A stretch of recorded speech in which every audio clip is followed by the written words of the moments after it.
బెదిరిపోయే కోటలు, వెలిగిపోయే తెలంగాణ తల్లి నవ్వులు. గెలిచే పేద బతుకులు, మార్చుకొనగ రాతలు, తీర్చ కదిలే దశాబ్దాల కోటి కాంక్షలు. ప్రజావాణితో ప్రయాసలన్నీ చెరిగిపోయనా, ప్రజా సర్కారు చిక్కులను చక్కదిద్దగా. ఇదేరా ఇందిరమ్మ రాజ్యం, అయ్యేరా రేవంతుతో సాధ్యం. ఇదేరా ఇందిరమ్మ రాజ్యం, అయ్యేరా రేవంతుతో సాధ్యం. చెదిరిపోయే కంచెలు, బెదిరిపోయే కోటలు, వెలిగిపోయే తెలంగాణ తల్లి నవ్వులు. గెలిచే పేద బతుకులు, మార్చుకొనగ రాతలు, తీర్చ కదిలే దశాబ్దాల కోటి కాంక్షలు.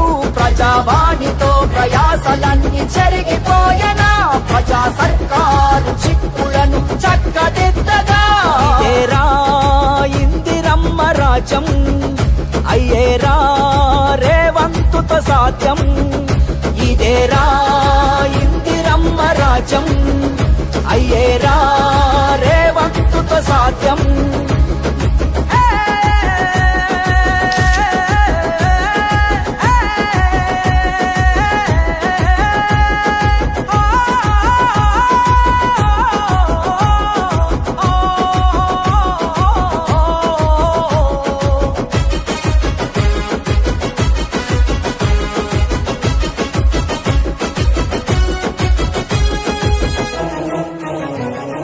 కోడు వినేవాడు లేడు ఇన్ని రోజులు, ఎట్టి గోసలన్నీ తుడువ నిలిచెరే వంతుడు. ప్రజారోగ్యమే ప్రధానమైనదన్నడు, 10 లక్షలు ఆరోగ్యశ్రీతో ధీమాయినడు. ప్రజాస్వామ్య పోరులో నాలు పెరుగని వీరుడు, అవిశ్రాంత శ్రమ కోర్చే శ్రమ జీవుల దేవుడు. శాంతి నిలిపి కాంతి పంచ క్రాంతి వేకువతడు. ప్రజావాణితో ప్రయాసలన్నీ చెరిగిపోయనా, ప్రజా సర్కారు చిక్కులను చక్కదిద్దగా. ఇదేరా ఇందిరమ్మ రాజ్యం, అయ్యేరా రేవంతుతో సాధ్యం. ఇదేరా ఇందిరమ్మ రాజ్యం, అయ్యేరా రేవంతుతో సాధ్యం.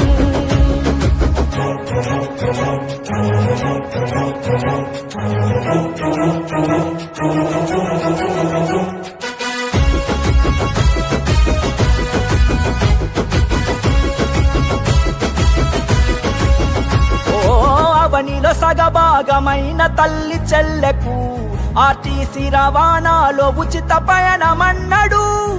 అన్నదాత రైతన్నకు భరోసైనడు, వృద్ధ జనావళికి 4000 చేయుతైనడు. మహిళలకు మహాలక్ష్మి రక్షణైతనన్నడు. ఇందిరమ్మ ఇండ్లు గట్టి రంది చెరుపుతున్నడు, ఉజ్వల భవితను కోరి యువ వికాసమైనడు. ప్రజావాణితో ప్రయాసలన్నీ చెరిగిపోయనా, ప్రజా సర్కారు చిక్కులను చక్కదిద్దగా. ఇదేరా ఇందిరమ్మ రాజ్యం, అయ్యేరా రేవంతుతో సాధ్యం. ఇదేరా ఇందిరమ్మ రాజ్యం, అయ్యేరా రేవంతుతో సాధ్యం. చెదిరిపోయే కంచెలు, బెదిరిపోయే కోటలు, వెలిగిపోయే తెలంగాణ తల్లి నవ్వులు. గెలిచే పేద బతుకులు, మార్చుకొనగ రాతలు, తీర్చ కదిలే దశాబ్దాల కోటి కాంక్షలు. ప్రజావాణితో ప్రయాసలన్నీ చెరిగిపోయనా, ప్రజా సర్కారు చిక్కులను చక్కదిద్దగా. ఇదేరా ఇందిరమ్మ రాజ్యం, అయ్యేరా రేవంతుతో సాధ్యం.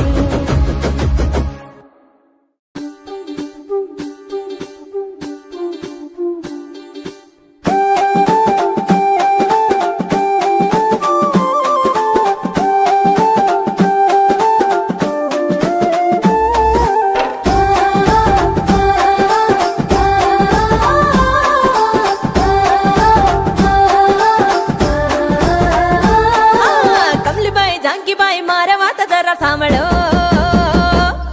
अरे हात गुर्तून तमसे वोट घालो मारू पाई पोळी पाई एक ताई तम सोचलो अरे काँग्रेस पार्टीने तमसे मत बोलो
కాంగ్రెస్ జెండా ఎత్తుకో నీ గుండెల నిండా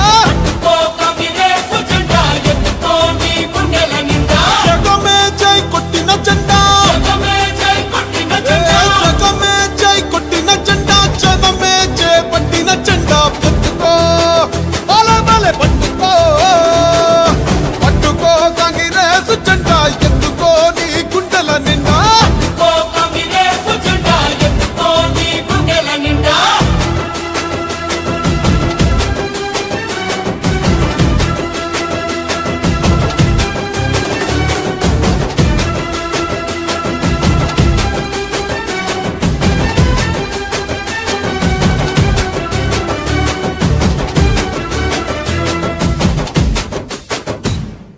అమరుల త్యాగాలు కళ్ళారా చూసింది అమ్మ మనసే అల్లాడిపోయింది 60 ఏళ్ల హరికోసనే తీర్చంగా సోనియమ్మ తెలంగాణనే పంచింది ఎగువతోటి తల్లి ముందడుగు వేసింది తెలంగాణ తల్లి సంకళ్ళు తెంచింది వెలుగుతోటి మన వాకిళ్ళు నింపింది తరతరాల తల రాతను మార్చింది తాను ఎన్నో ఇచ్చను మనకే ఎంతో చేసే తనకే ఏమిచ్చాం ప్రతిఫలముగా ఇచ్చినోళ్ళనే మరిచిపోయి ముంచేటోళ్ళ మాయల పడ్డాం పుల్లా తప్పు జరగకుండా ఇప్పుడైనా మేలుకుందాం వాల్ ఎత్తుకో పట్టుకో అరరరరర పట్టుకో కాంగ్రెస్ జెండా ఎత్తుకో నీ గుండెల నిండా పట్టుకో కాంగ్రెస్ జెండా ఎత్తుకో నీ గుండెల నిండా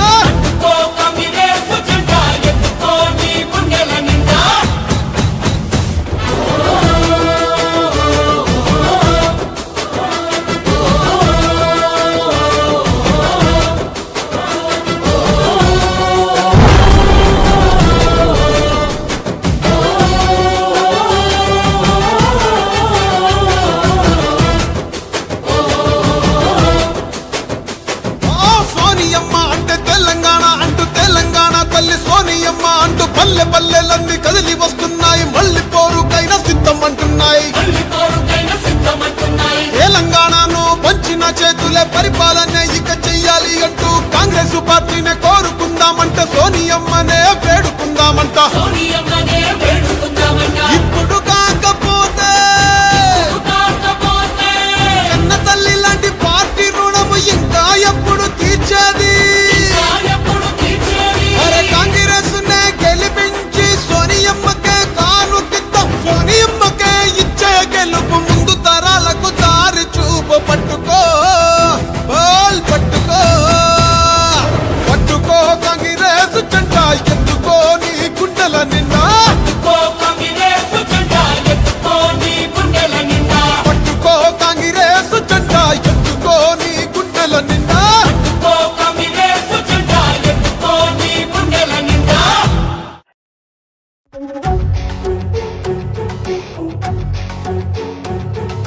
పెట్రోల్ డబ్బను నెత్తిన ఎత్తి పచ్చిగా అయినప్పుడు పోరనే భ్రమలో అగ్గి పుల్లను గీరుకున్నప్పుడు విద్యార్థుల చావులు వద్దని కన్నీరయ్యిందెవరు మాంసపు ముత్తలు రాలే మంటల నార్పింది ఎవరు ప్రతి కొడుకుకు తల్లై కన్నీరయ్యిందమ్మా త్యాగాన్నే తలిచి నిలిచింది సోనియమ్మ బలిదానాలొద్దని బలి అయినా ఈ రాష్ట్రాన్నిస్తే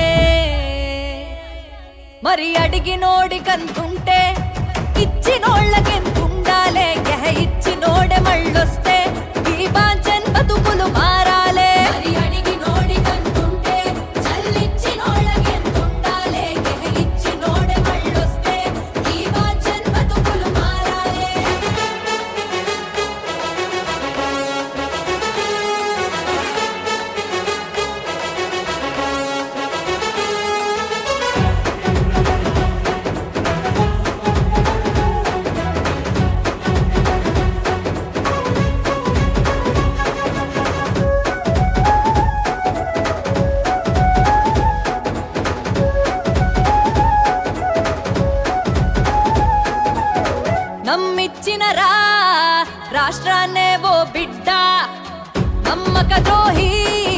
బందుకు అయినది అడ్డ పరిమేతం రా ఎగరేసి కాంగ్రెస్ జెండా భయమెందుకురా అభయస్తంలా నేనుంటా బందూకుల మోతల్లో బలి అయిపోయిందెవరో ఉవ్వెత్తున ఉద్యమమే నడిపించిన వారెవరో ఓటు అనే తూటను పేల్చుదమా త్వరగడి కూలేలా అడిగినోడికంతుంటే ఇచ్చినోళ్ళకెంతుండాలే ఇచ్చినోడే మళ్ళొస్తే ఈ బాధ్యన్ బతుకులు మారాలే అడిగినోడికంతుంటే చల్లిచ్చినోళ్ళకెంతుండాలే ఇచ్చినోడే మళ్ళొస్తే ఈ బాధ్యన్ బతుకులు మారాలే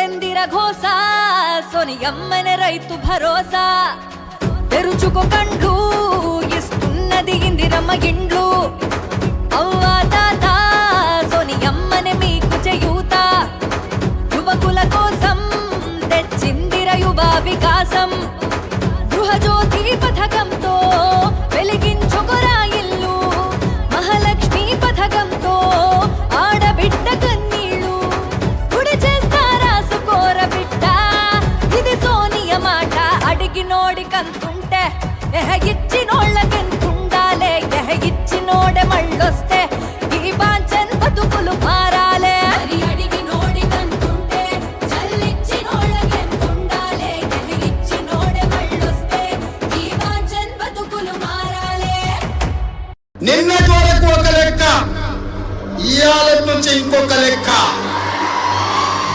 లెక్కకు లెక్క, దెబ్బకు దెబ్బ.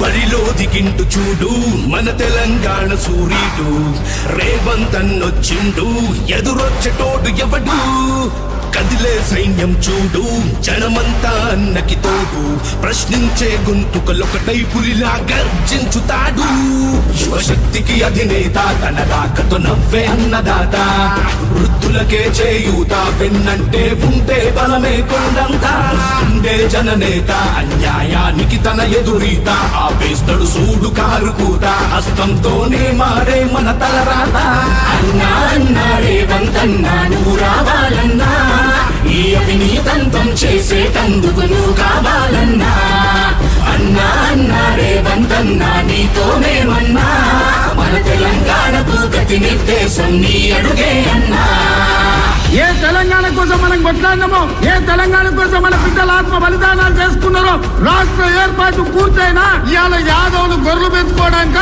ముదిరాజులు చేపలు పట్టడానిక, గౌడన్నలు కళ్ళు తీసుకోవడానిక, మా బోయలు ఉద్యోగ ఉపాధి లేక వలసలు పోవడానిక.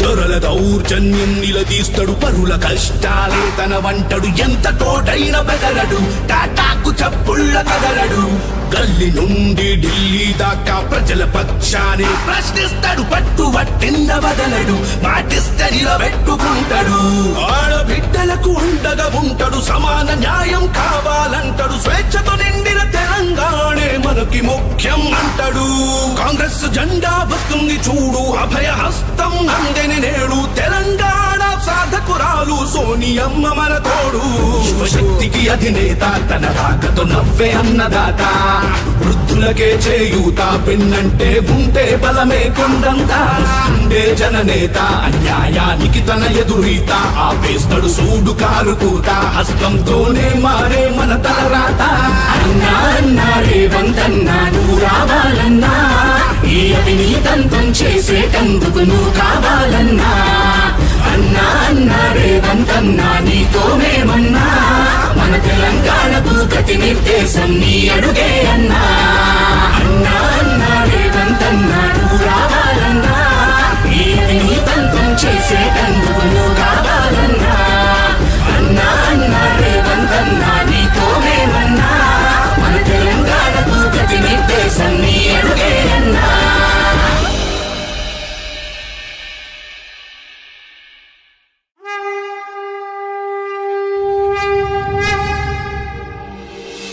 ఎగిసే ఉప్పెన రాయను మలరే బంతు ఉరిమే గర్జనలా ఎత్తిండు గొంతు దొంగల దొరకబట్టి తొమ్ముడిరగదంతు దొరల రాజ్యంపై ఏసిండు గంతు సంగ్రామమై సాగింటురా ఎదురింకా ఎవడని అంటూ సైన్యాలమై నడవాలిరా నీ వెంటనే మేమంటూ పేదల గోడంతా విన్నానంటాడు ఒడిసే పొత్తై నేనున్నానంటాడు దొంగల పార్టీలు ఓడానంటాడు ఓపిడి రాజాను కూడానంటాడు సంగ్రామమై సాగింటురా ఎదురింకా ఎవడని అంటూ సైన్యాలమై నడవాలిరా నీ వెంటనే మేమంటూ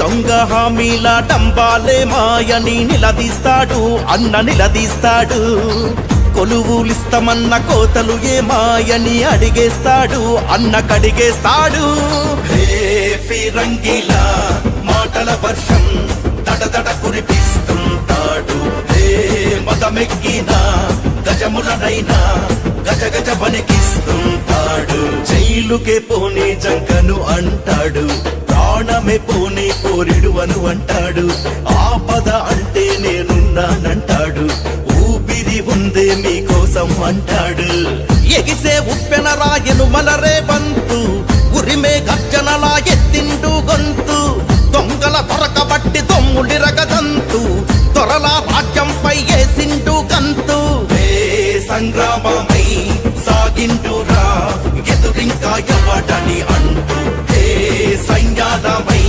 నడవాలిరా నీ వెంటనే మేమంటూ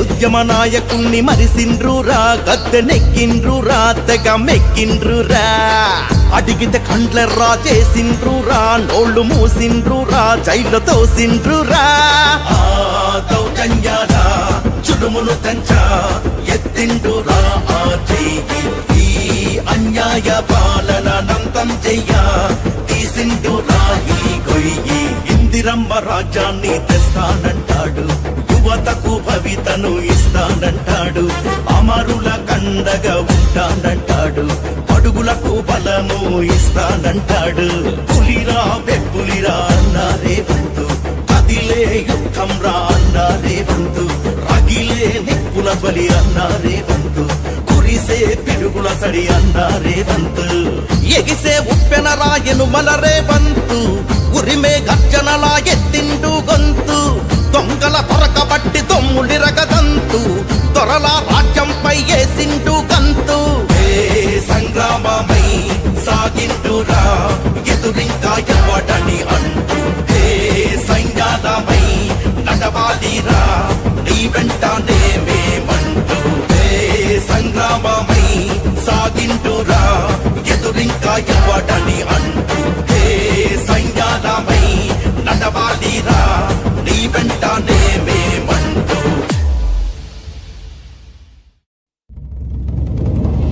అడుగు పెట్టే సూడు వివేల స్వప్నం దిగి వచ్చేనే వెన్నెలా నీ కోసం జెండా నిలబెట్టాలి నువ్వు విద్యార్థుల కొలువు స్వప్నాలే మేల్కొల్పేలా కాంగ్రెస్ జెండొచ్చేయాల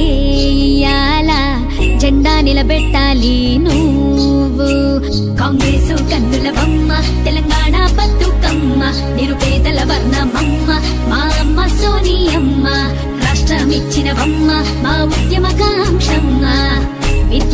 కొలువు స్వప్నాలే మేల్కొల్పేలా కాంగ్రెస్ జెండొచ్చేయాలా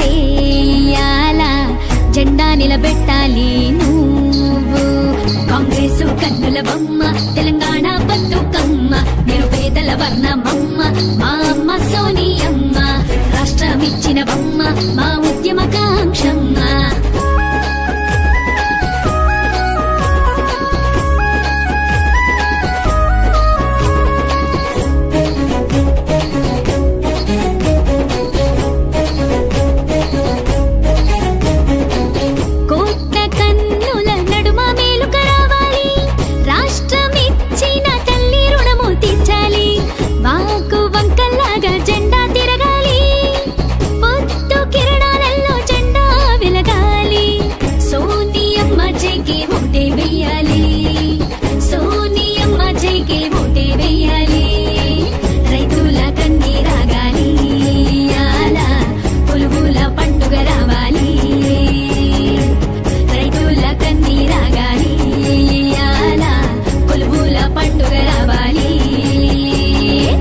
విద్యార్థుల కొలువు స్వప్నాలే మేల్కొల్పేలా కాంగ్రెస్ జెండొచ్చేయాలా జెండా నిలబెట్టాలి నువ్వు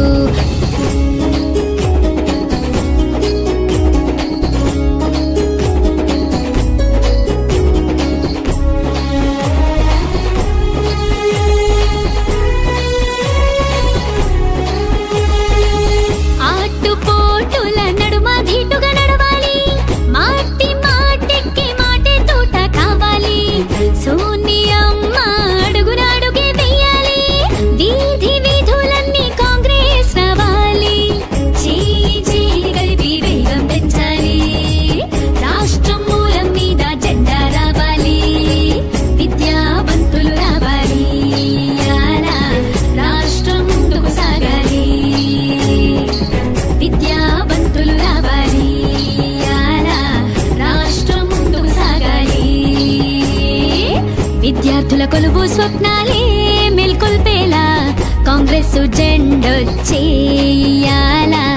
జెండా నిలబెట్టాలి నువ్వు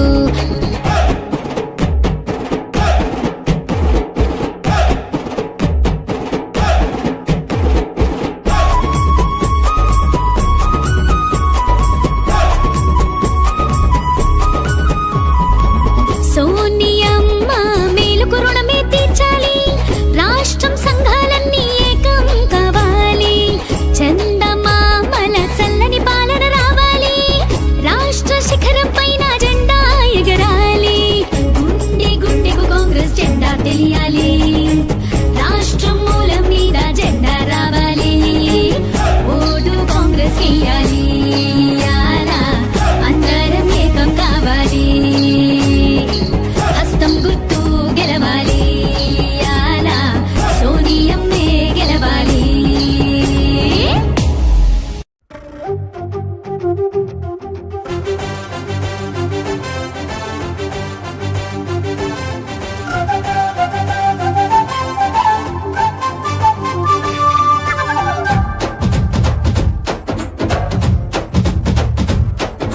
ಹುಟ್ಟೋರೆ ಹುಟ್ಟೋರೆ ಹುಟ್ಟೋರೆ ಭಿಯ ಬಂಜಾರ ರೋಜೋ ರದಿ ಕಾಳ ಹುಟ್ಟೋಯೆ ಹುಟ್ಟೋಯೆ ಹುಟ್ಟೋಯೆ ಬಾಯಿ ಗೋರವಟೆ ರೋಜೋಟವ ದಾಣ ಫುಲೋಮ ತೋರೆ ಭಿಯ ಮಾತೇನ ಬೈದ ಬೋಸೆವೆನ ಒಟ ಹಾತೇನ ಮಾನೋಮ ತೋರೆ ಕೆರಿ ಬಾಪೇನ ಮನ ಪಾನೋ ದೇನಿ ಜೊಕೊ ಚೋರೇವುನ ಅಪ್ಪೇರೆ ಬಾರಿ ಸುತ್ತ ಹುಬ್ಬಾರ ತಾಡಿ ಕುಬ್ಬ ಒಟೇಸೆ ಖಾಲನ ಹಾತೇನ ಚಿತ್ತಾಮ ಹುಟ್ಟೋರೆ ಹುಟ್ಟೋ ಹುಟ್ಟೋ ಹುಟ್ಟೋರೆ ಹುಟ್ಟೋರೆ ಹುಟ್ಟೋರೆ ಭಿಯ ಬಂಜಾರ ರೋಜೋ ರದಿ ಕಾಳ ಹುಟ್ಟೋಯೆ ಹುಟ್ಟೋಯೆ ಹುಟ್ಟೋಯೆ ಬಾಯಿ ಗೋರವಟೆ ರೋಜೋಟವ ತಾಳ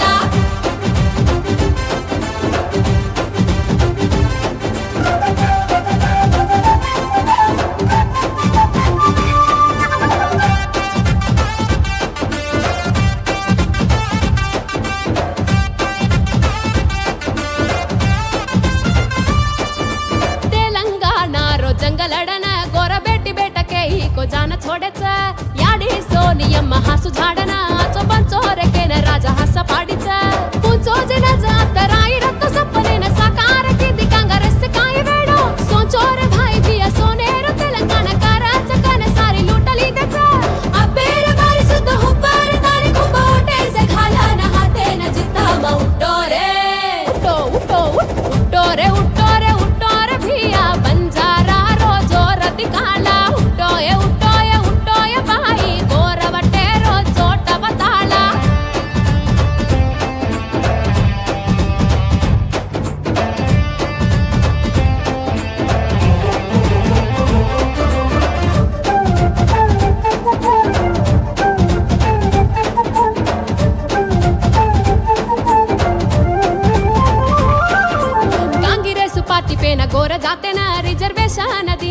भूल मतो रे घर बार छेनी चको भाई बंदे ना इंदिरा मार नामे पर घर दीने रे कत्ते ती आयो को पापे धरिया पानी नामे परिया खागो सारी रप्पिया कत्तार दाड़कन उच्च खम्मिया येरा पत्तोला बेनी तू ओटे ती मारिया अबेर बारी सुद्ध हुब्बार तारी खुब ओटे से खाला न हाथे न जिता मा उटोरे उटोरे उटोरे उटोरे भिया बंजारा रोजो रति काला उटोये उटोये उटोये बाई गोरवटे रोजोट बताला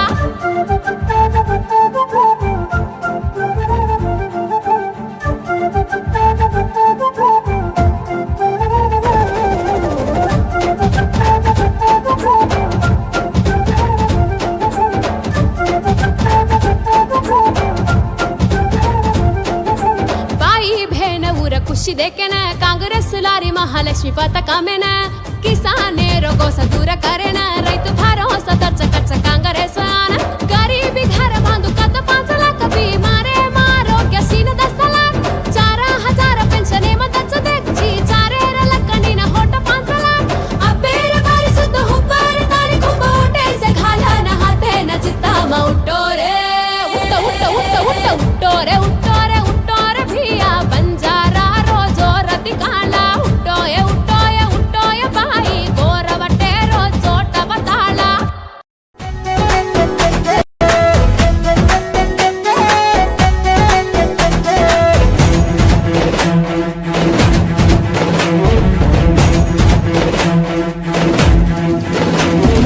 అక్కో అక్కో అక్కో మీ సెల్లెల వచ్చినవక్క అక్కో అక్కో అక్కో నీ సెల్లెల వచ్చినవక్క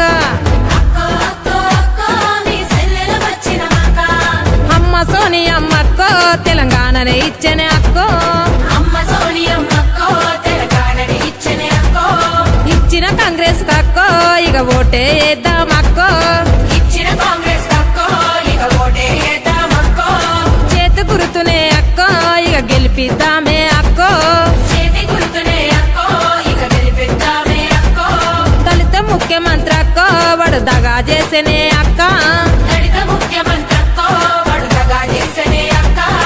అక్కో అక్కో అక్కో మీ సెల్లెల వచ్చినవక్క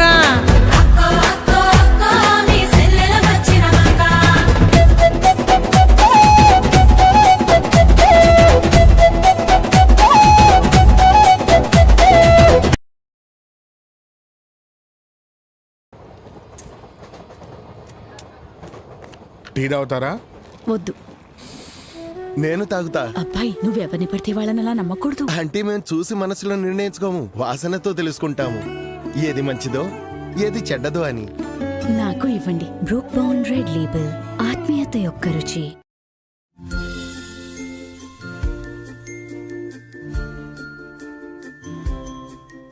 Power BI is the market leader in solving data management crisis. This tool is mainly aimed to help organizations and individuals to visualize and organize their data. Hi everyone, I welcome you to this session on Power BI full course, which contains everything that you need to know in order to master Power BI. Now before we move any further, let's take a look at the agenda for today. The first module, which is an introduction to Power BI, will help you understand the importance of BI, the different tools that are there, and why you should go for Power BI. It also covers the basic fundamentals of Power BI. The second module, which is Power BI Desktop, here you'll learn how to install and download the tool, and you'll also get familiar with the UI of the tool. The third module, which is Power BI Charts, will help you understand how to create impactful and comprehensive reports on the Power BI Desktop.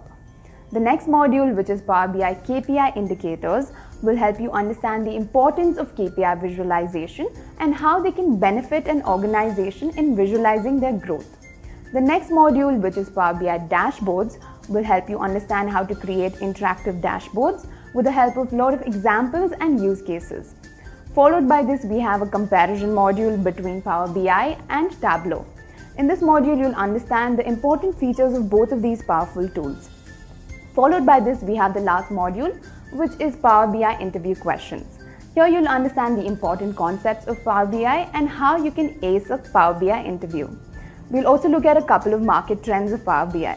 So guys, before we move any further, make sure you go ahead and subscribe to Edureka YouTube channel in order to stay updated about the most trending technologies.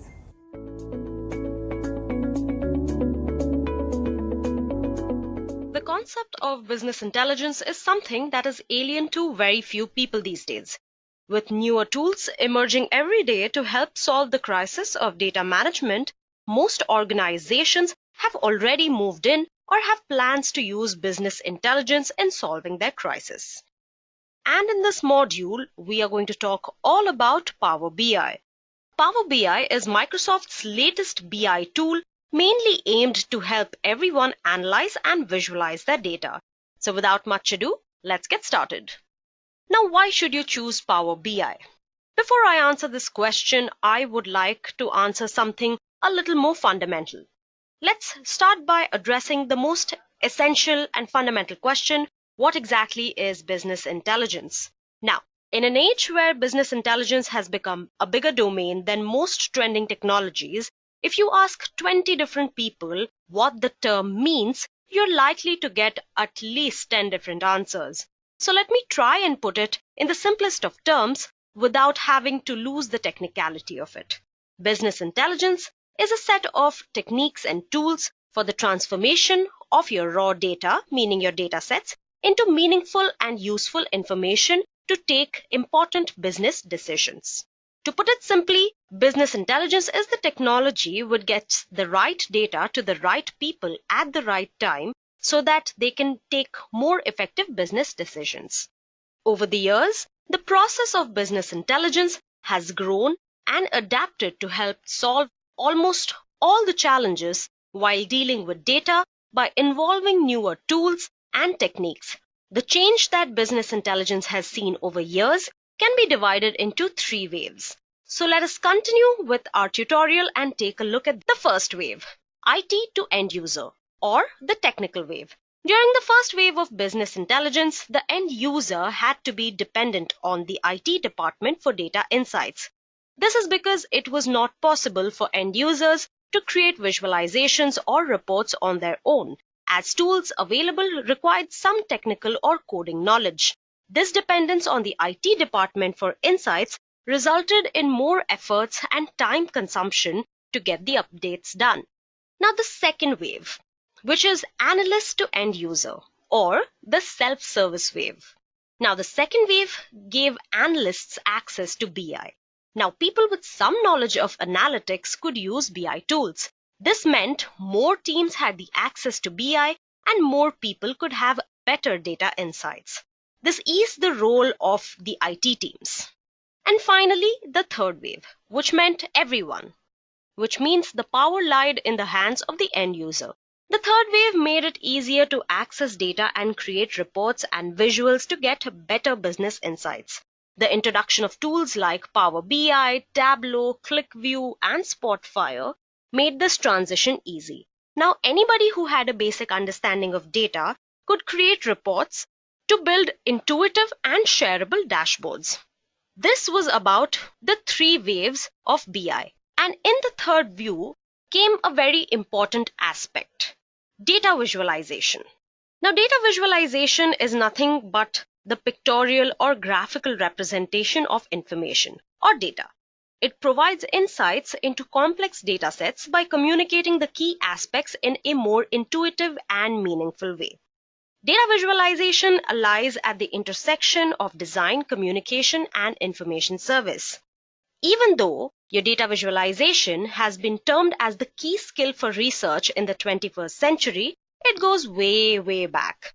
It existed in the late 18th century and can be traced back to when William Playfair invented the geometrical charts.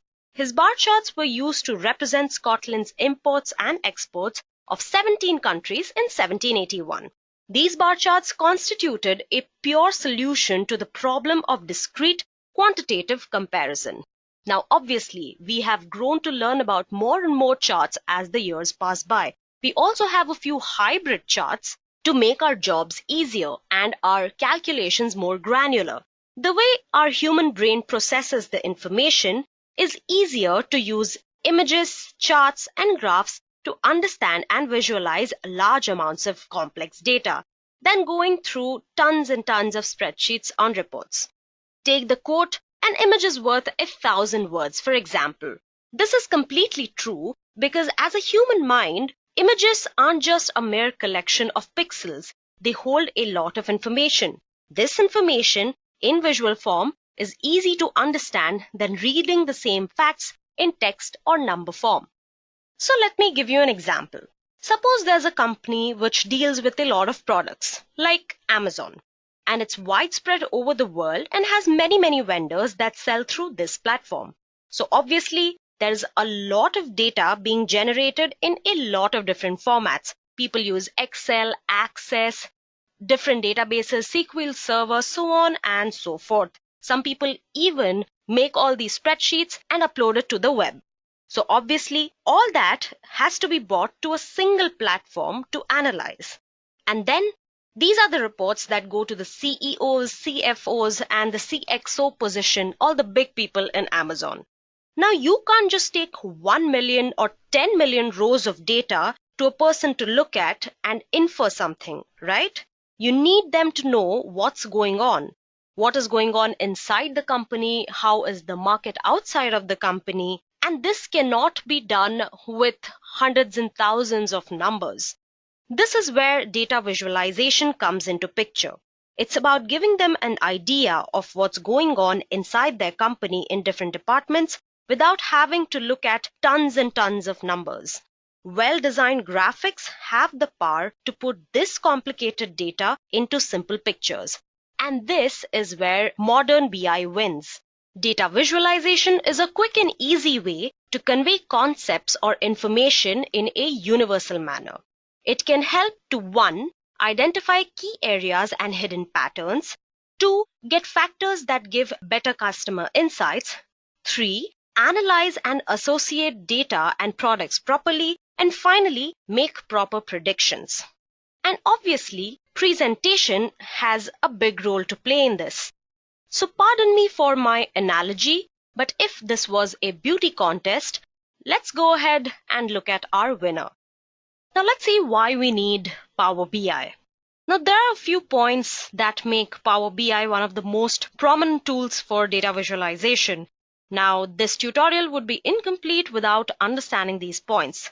Firstly, Power BI can spot trends in real time. Traditional BI tools like Tableau or ClickView restrict you to historical analysis. By using Power BI, you can access real-time information so you can identify trends early. By doing so, you can identify issues and improve performance. Secondly, Power BI can automatically search hidden insights.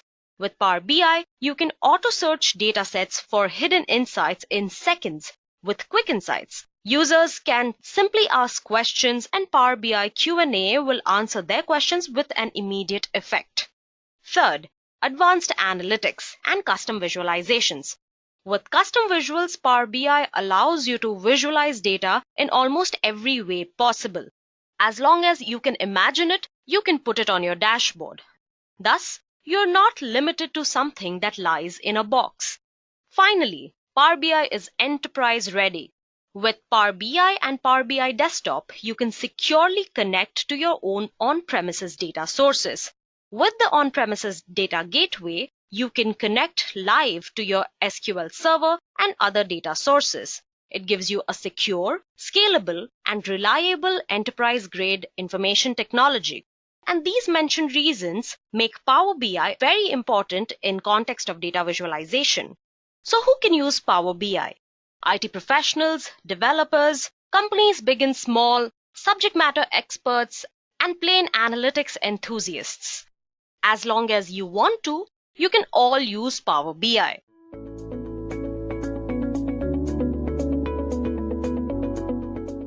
Now let's continue to understand this by knowing what is Power BI.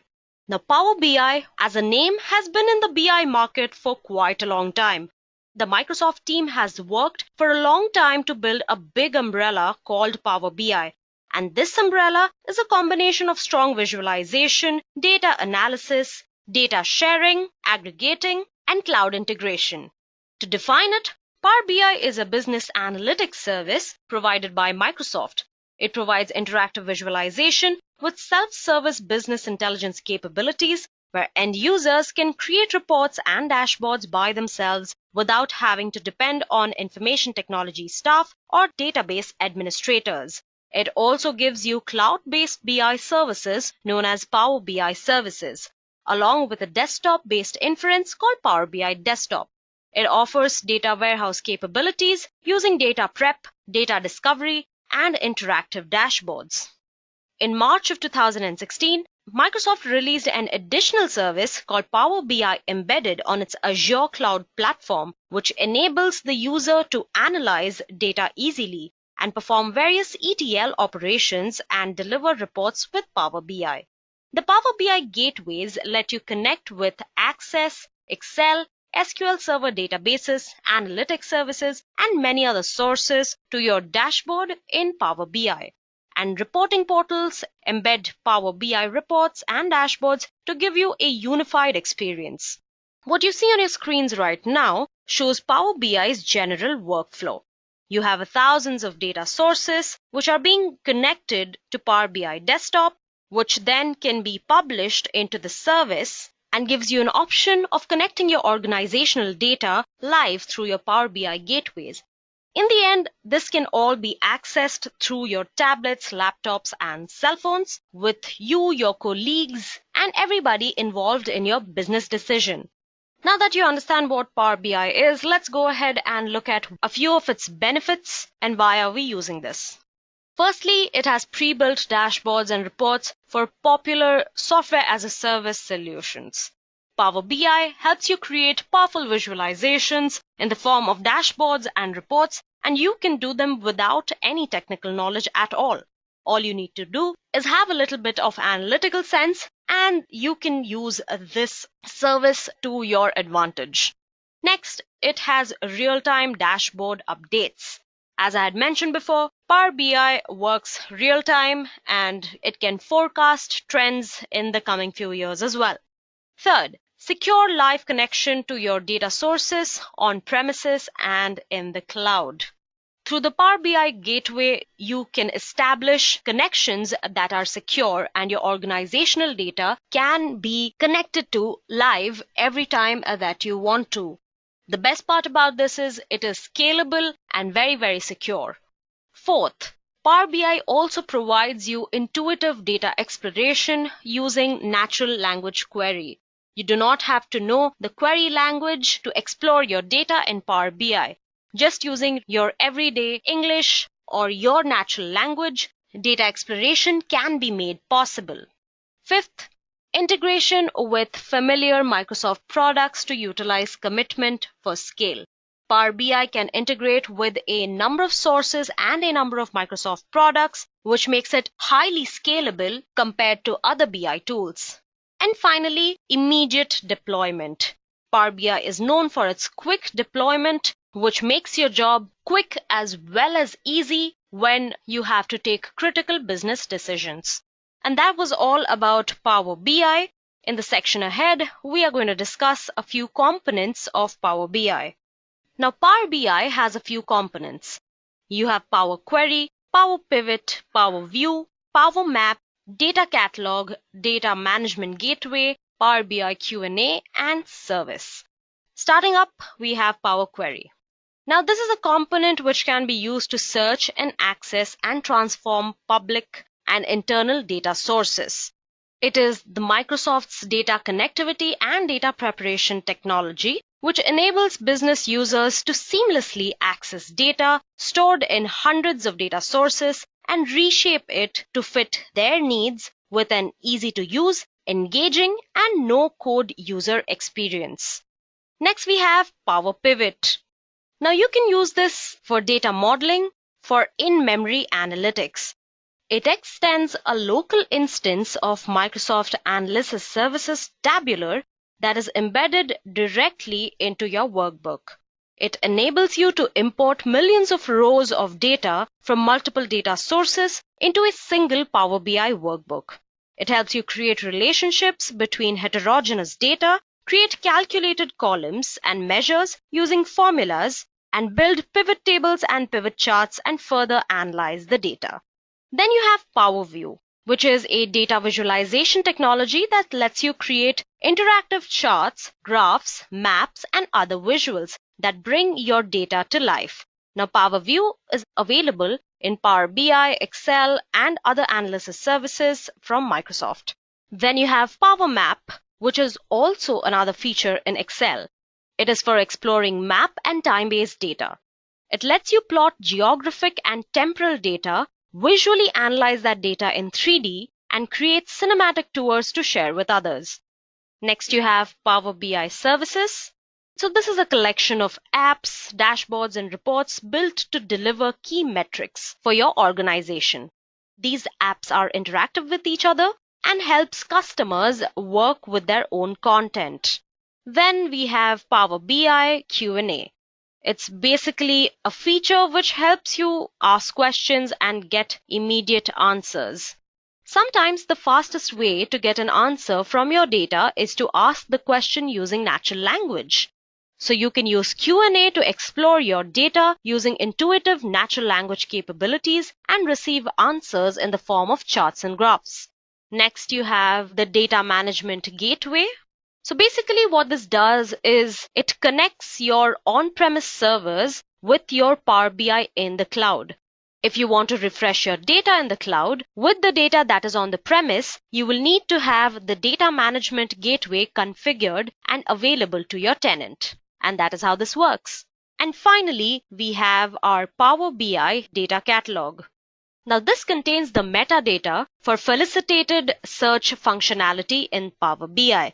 Now your metadata gets stored in Power BI Data Catalog in the cloud for a shared query.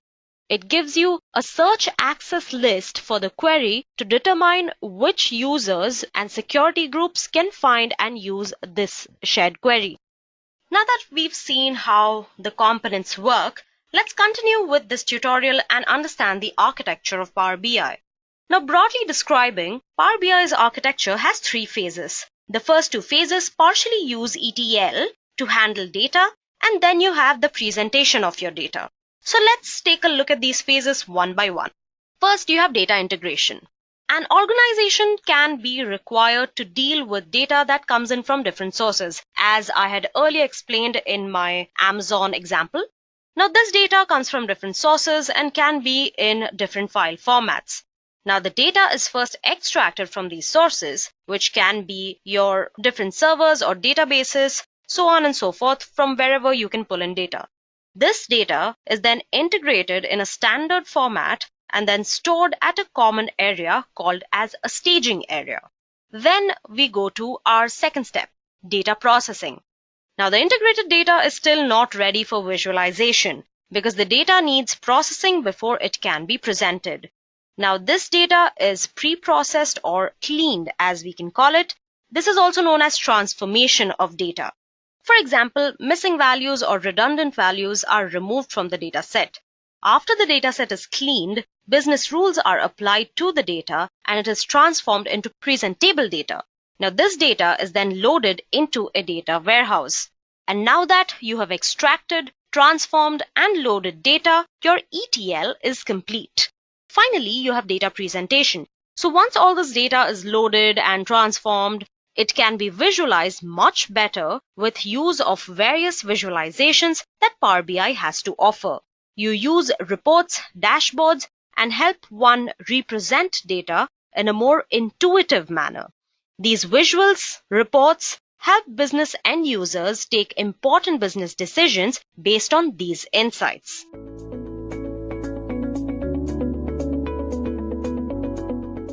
With that, let's move on to the building blocks of Power BI, where we can talk a little more about these insights. Now, everything you do in Power BI can be broken down into the following building blocks. A good understanding of these building blocks would help you understand concepts and will let you create detailed and complex reports. So the basic building blocks of Power BI are the following. You have visualizations, data sets, reports, dashboards, and tiles. First up, you have a visualization. A visual representation in the form of graphs and charts and maps of a data is called visualization. For example, a chart or a graph can be used to represent data visually. Power BI gives you different visualization types which keep getting updated with time. Now, some of the commonly used visualizations are map representation, card visualization, stacked area chart, tree map, and pie chart. Now, these visualizations can be simple or complex. However, visualizations aim at presenting data in such a way that it gives you more insight in the context, which is otherwise difficult to discern from simple data files. Next, we have datasets. Now, we know that a dataset is nothing but a collection of data or information in the form of spreadsheets. Now, Power BI can harness this data to create visualizations. It can be a simple dataset or a combination of many different sources which can be filtered and combined to provide a different dataset altogether. For example, you can pull together data from many different sources like different database fields, an Excel table, and online results of some email campaign to create your dataset. Having said that, you may want to filter your data before you bring it into Power BI. Filtering lets you focus on the data that actually matters. With your dataset ready, you are now free to create visualizations and display different portions of the data that's set in different ways. And with this, you gain insights. Next, you have reports. Now, a collection of visualizations that appear together on one or more pages is a report in Power BI. In a collection of items, these reports combine to form a workbook and are all related to each other. You can create visualizations on multiple different pages if necessary and arrange them in a way that best suits your interest. What you see on your screen is the image of a sample report. Next, you have dashboards. Now, Power BI dashboard is a single-page interface. It is often called a canvas that uses visualizations to tell a story. Now, a lot of you might be confused within the difference between a report and a dashboard. Now, this is because it is limited to one page. A well-designed dashboard contains only the most important elements of your story or your report. The visualizations you see on your dashboard are called tiles and are pinned to the dashboard from the reports. So in a way, you can say that your dashboard is a compressed version of large reports that you are going to present. Now, because this is limited to just one page, a well-designed dashboard contains only the most important elements of that story. The visualizations you see on the dashboard are called tiles and are pinned to the dashboard from reports. In Power BI, a tile is a single visualization found in your report or on a dashboard. It's the rectangular box that contains each individual visual. Now, Power BI gives you the freedom to move or arrange tiles so you can present the data the way you want to. Even while you're creating a report or dashboard, you can make the tiles bigger, change their height or width, and snug them up to other tiles any way you want. So this was all about Power BI's building blocks.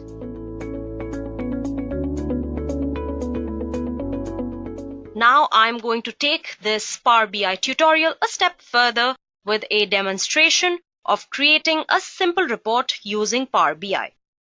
Microsoft Power BI is a suite of business analytics tools that helps you create and share actionable, intuitive reports for business insights.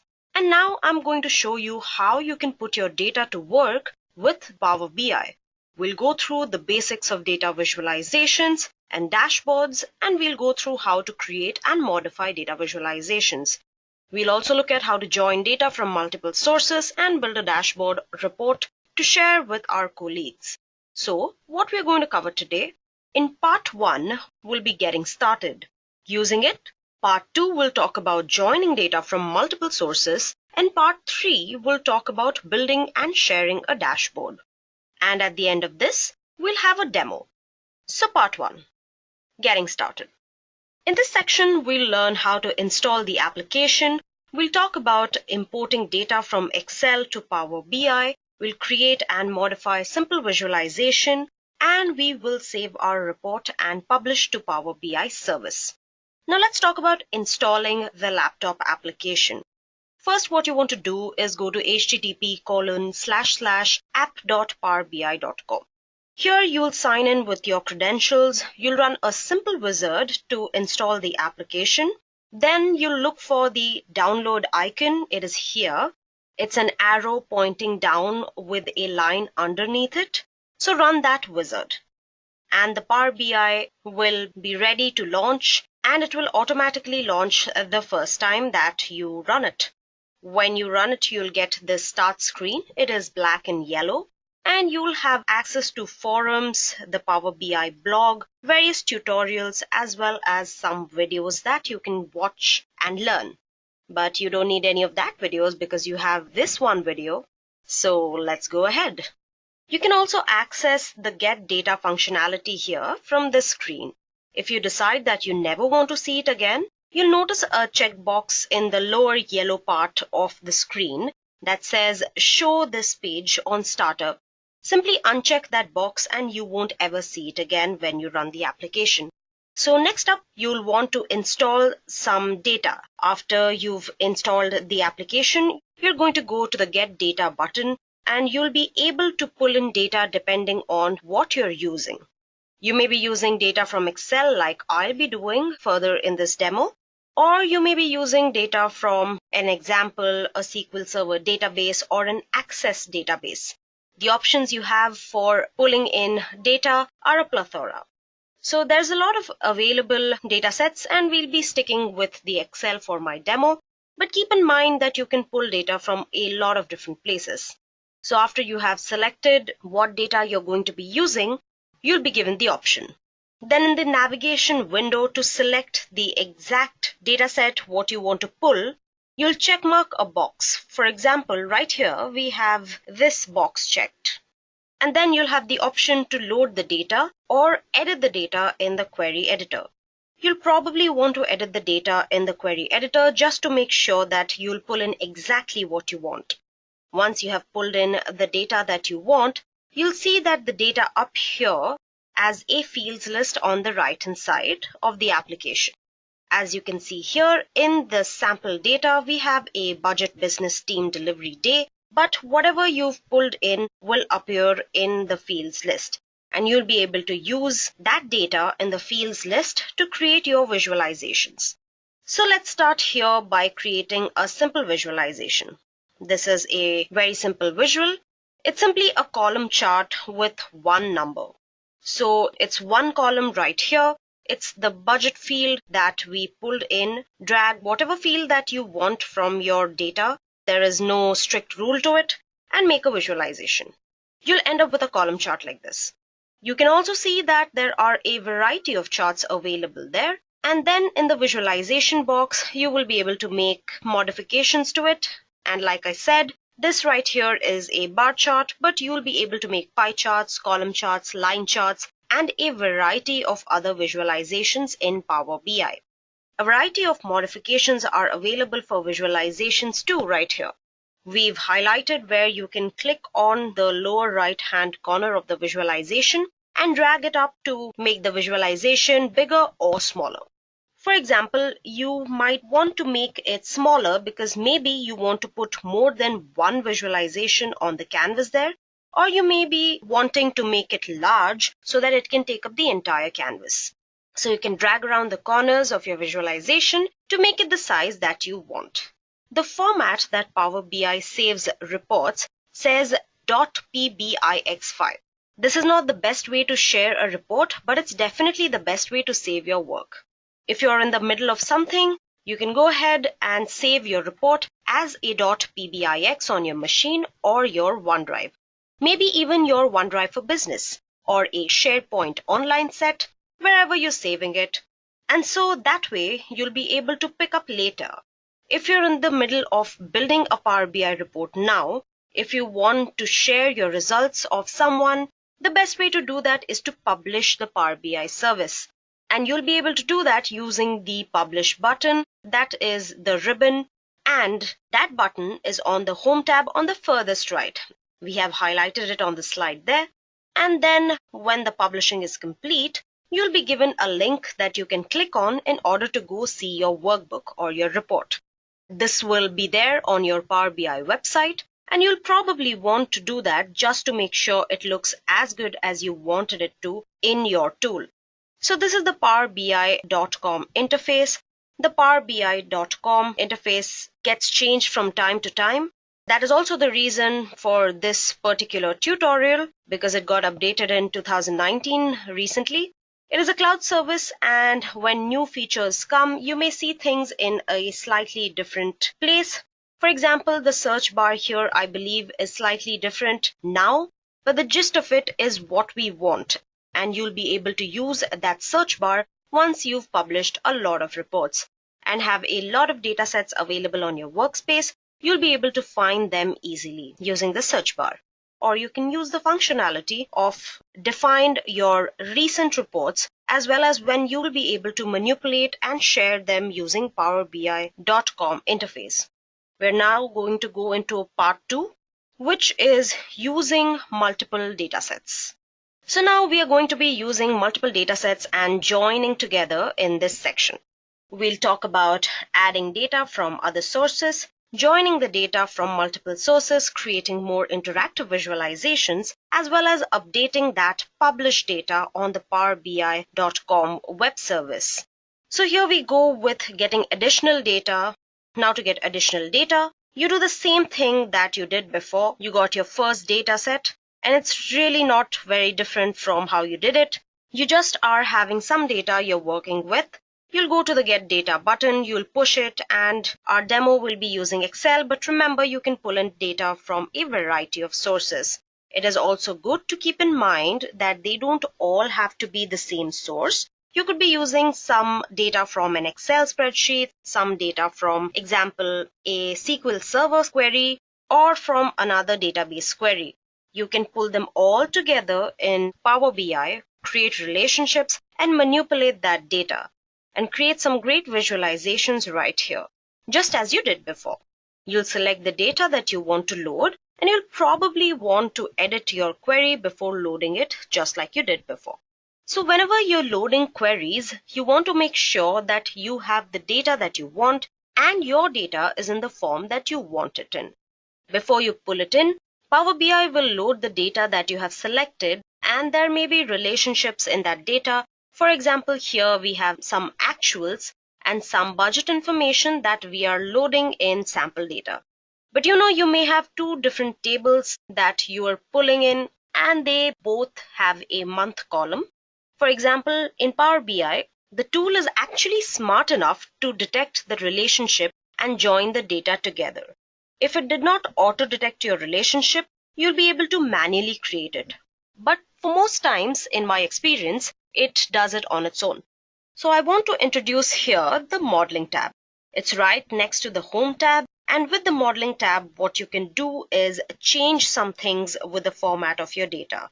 You might want to, for example, sort in a different way that then Power BI has already sorted your data, and you might want to change the format. If there's a number you want to change to a currency, or maybe you've accidentally formatted some numbers as text, and then it's important that you notice that you can't do any math because of course you can't do math with text, and your problem then is that it's formatted as text. You can easily go into the Modeling tab and change the format of the data over to the number format. So now you have pulled in data from multiple sources and you want to create some new visualizations. Well, keep in mind that the canvas view here, that's what we've highlighted. On the slide, that is the top of the three icons. You see there on the top, you've got the canvas view. Below that is the Modeling tab that we just talked about. And then there's also the relationship view, and we'll be talking about this as well.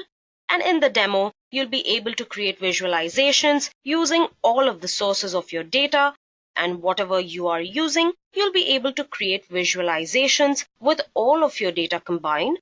And that's one of the really powerful aspects of Power BI. As you create visualizations with your multiple data sources, you'll be able to modify those just like you did before. You can use the handlebars on the visualizations to drag and drop the corners around. Make the larger, smaller fit how you want to. Also keep in mind that you can have more than one canvas page. You certainly don't need to cram all of your visualizations onto one page. If you've used Excel before, it's kind of like making a new sheet. You'll see the bottom of the page and there's a little plus sign, and you'll be able to create a second, a third, a fourth canvas page and add more visualizations into the same report using multiple canvas pages. And made a couple of visualizations with Power BI. And right here, what I want is to highlight the fact that you can change the colors on your report to highlight certain things, for example. Right here, we've added some black to the columns, and Power BI actually gives you really strong granular control over, what your charts look like. For example, in a pie chart, you'd even have the granular control to change the color of one slice of the pie. So you really have a strong control on how your visualizations look right here. Now that you're done pulling in data from multiple sources, you're probably ready to publish. Now, whether you're publishing just for the first time or publishing again, it's just as easy. You simply go to the Publish button that's on the Home tab. Now, if this is your first time publishing, simply just publish it and then click on the link to go take a look at it. If it's your second time publishing, you'll be either given a choice to say overwrite a previous publication, or you're going to rename it and publish it again as something else. You'll get this wizard opening up, giving you the option to go to your published report. You'll go into powerbi.com's interface and view it. With that, we're moving into part 3. Now, this is the creation and sharing of dashboards. In this section, we'll talk about creating a dashboard, and we'll talk about pinning visualizations to that dashboard. We'll talk about modifying a dashboard, and we'll talk about sharing that dashboard with your colleagues or customers or business partners. So you obviously might be asking a logical question, what exactly is it? Well, most of you probably kind of know what a dashboard is, but what is it exactly? And at this point, it might be useful to make a distinguishing characteristic between data sources, reports, and dashboards. Now, we all know what our data sources are. Those are our Excel spreadsheets, SQL Server queries, or other data-based queries. When we've pulled in numbers and text and other types of data, then we've built a report on top of it using Power BI. Now, once we have created visualizations on that data, a dashboard is a really important aspect. It really is just a type of report, and what it is that visualizations from other Power BI reports are all pinned to one specific place that can be updated in real time so that your business partners and your business decision makers, your customers and your colleagues can look at the dashboard and instantly have the information they need to make those important business decisions. Basically, if you bring all your Power BI reports regarding that particular decision and put them into one canvas, that is when you have a dashboard. It is a compact form of your complete report. So now, how do you create a dashboard? The easiest way to create a dashboard is to simply click on the pin icon, which you'll see on your visualization, and we'll then give you the option to create a dashboard. You'll also see, as we show you on the screen here, there's a plus sign next to the word dashboards in the Power BI interface. You'll create a new dashboard there too. Once you've created that dashboard, you can continue to pin visualizations to it. Here we go. There's that pin icon there, and you'll be able to click that and attach visualizations to your dashboard. And once you've done that, you'll be able to move them around and make it look like how you want it to look like. Eventually, of course, you'll have to share that dashboard with whoever needs to see it. The pin icon will ask you which dashboard you want to pin it to. Do you want to pin it to an existing dashboard or a new dashboard? If you need a new one, go ahead and select that. But you're building one dashboard at a time, and you're probably going to be sticking with your existing dashboard for a few visualizations at least. You can view your new dashboard with your visualizations, of course, and you want to look at it before you share it.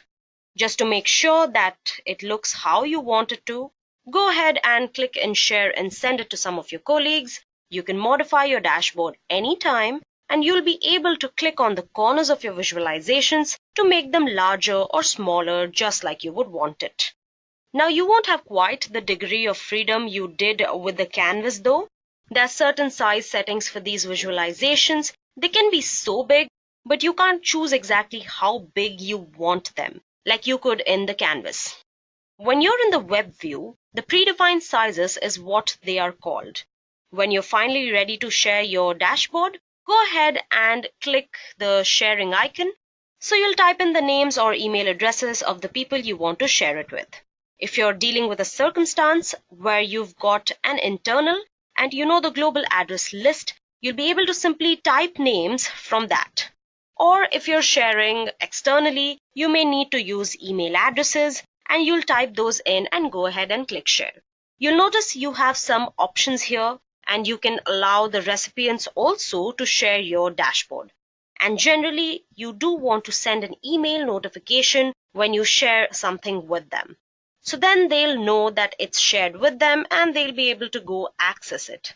There's an option you can check as well. You can also share your dashboard once again by simply copying and pasting the URL. Once you've clicked that share button and added the person's email address or their name and shared it with them, even if they lose the link or they forget about it, they will never have to go through that process again.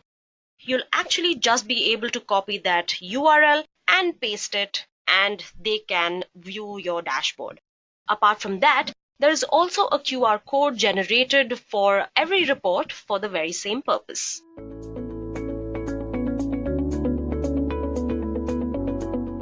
Now the first thing we need to do is that you need to install Power BI. For that you need to go to Power BI's official website, that is powerbi.microsoft.com, and you can directly download the option here. Let me show you how it's done. So here you have the option of Power BI desktop. So first what we need to do is that we need to create our reports, then we'll go on to create a final dashboard which has all these insights. So what we'll do is we'll be creating a report for each of the insights in the Power BI desktop. So here just click on download option and it'll automatically initiate the download. So once you've downloaded this file, okay, then you need to install it. It's a very easy installation step. So this is what your Power BI would look like when you've launched it. So one thing I would recommend is that you sign in. If you've not created a sign in, then definitely make sure that you create a sign in on Power BI desktop. So once you've successfully logged in, you get this notification here of your username as well. So let me just give you a simple overview with respect to how Power BI works, and then we'll start with respect to our session. Now first you have a simple workspace. That is the first workspace that you're seeing is the report workspace. This is the workspace where you will be creating the different visuals as well as creating the different reports as well. Then you have the data workspace. So when you're loading a data, any data that you're working with can be viewed here. All the modifications that you want to perform with respect to the data can be done here. And finally you have the relational workspace. Now the relational workspace is one of the useful workspace when you're working with multiple tables.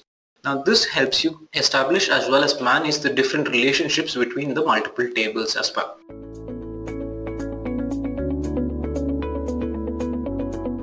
Today I shall be discussing all the charts you need to build effective reports on the Power BI desktop. This session will take you through the various Power BI desktop charts and most importantly, when is it more appropriate to use them. We'll be going in order with which these charts are present in the desktop app. So without any further ado, let's get started. So first of all, this is my dataset. I've already imported the objects into my model. I think I should explain where this dataset comes from because this looks pretty morbid with all the bombs and weapons. I assure you this is no real life data. So I hope most of you have heard of, if not played, the game of Counter-Strike Geo. For those who haven't, it's one of those first-person shooter games where you go around killing a bunch of your friends. It's great. Some good, clean fun, right? But the best part about it is that all the data you've generated on the game is available through an API. So I've acquired these datasets using various gamer tags, and it has an entire history of how many minutes I've played, what weapons I've been using, what maps I've been playing on, how many I've killed, how often I've been shot, all this great data. And I thought it'd make for a great demo. So let's start with the charts. So first of all, I'll be creating a basic bar graph or a column graph with this.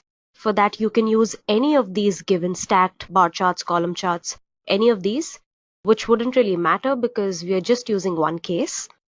This is basically because I want to show you guys what you can do and how you can transform these charts into its most effective form.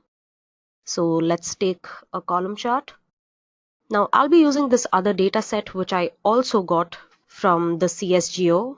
It's a players data set which has a 20 players count, the kills, how many times they've been shot, the latitude and longitude from where they've been playing, etc. etc. So it's pretty simple actually. All you have to do is drag a column and drop it here on the field.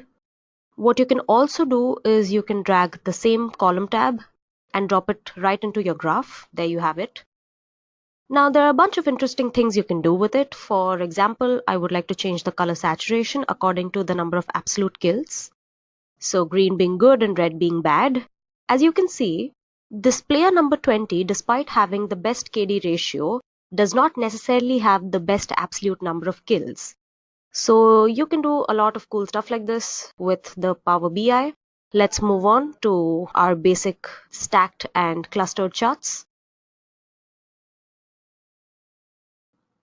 Now this entire column gives you bar and column charts. Now they are of two types mainly. One is the stacked chart and one is the clustered chart. I'll be showing you the difference between the both. Now first of all, I'm taking the stacked chart. Here I'm taking a bar chart. As you can see, it's horizontal instead of vertical. On the axis, I'll be taking whether the bomb is planted or not. It's a common axis. So it's basically in a true and false situation. In the legend, I'll be taking the weapon type. So the legend is where you can specify and allot a color to each category. And in the value, I'll be obviously putting down a count. And there you have it. As you can see, the rifle has been used the most, immediately followed by the pistol. Now, if I had to represent the same data using a clustered chart, this is what it'll look like. I'll use a clustered column chart here, and I'll drag and drop the same data, which I did for the previous chart.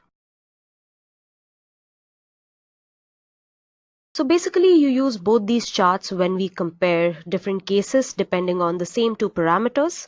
The stacked charts are where you compare things as parts of a whole, but a clustered chart is where you do the same thing but in separate bars. So with that, let's move on. Next we have our line and area charts. So these are the charts which usually show growth, but you can also use an area chart to show volume in some cases. Here I'll be finding out the tick rate by plotting tick against the second. On the axis we'll take the seconds tab, and in the values we'll take the count of tick. So for those who have a doubt, tick rate is basically the number of times your game refreshes in a second. For people who do competitive gaming, a good tick rate would be 128. As we can see, if we calculate the slope of this graph, it's 128.48 right here. We can plot the same thing using an area graph.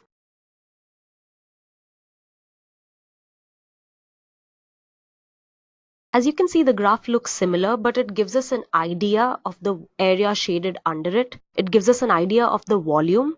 So with that, let's move on to our next chart.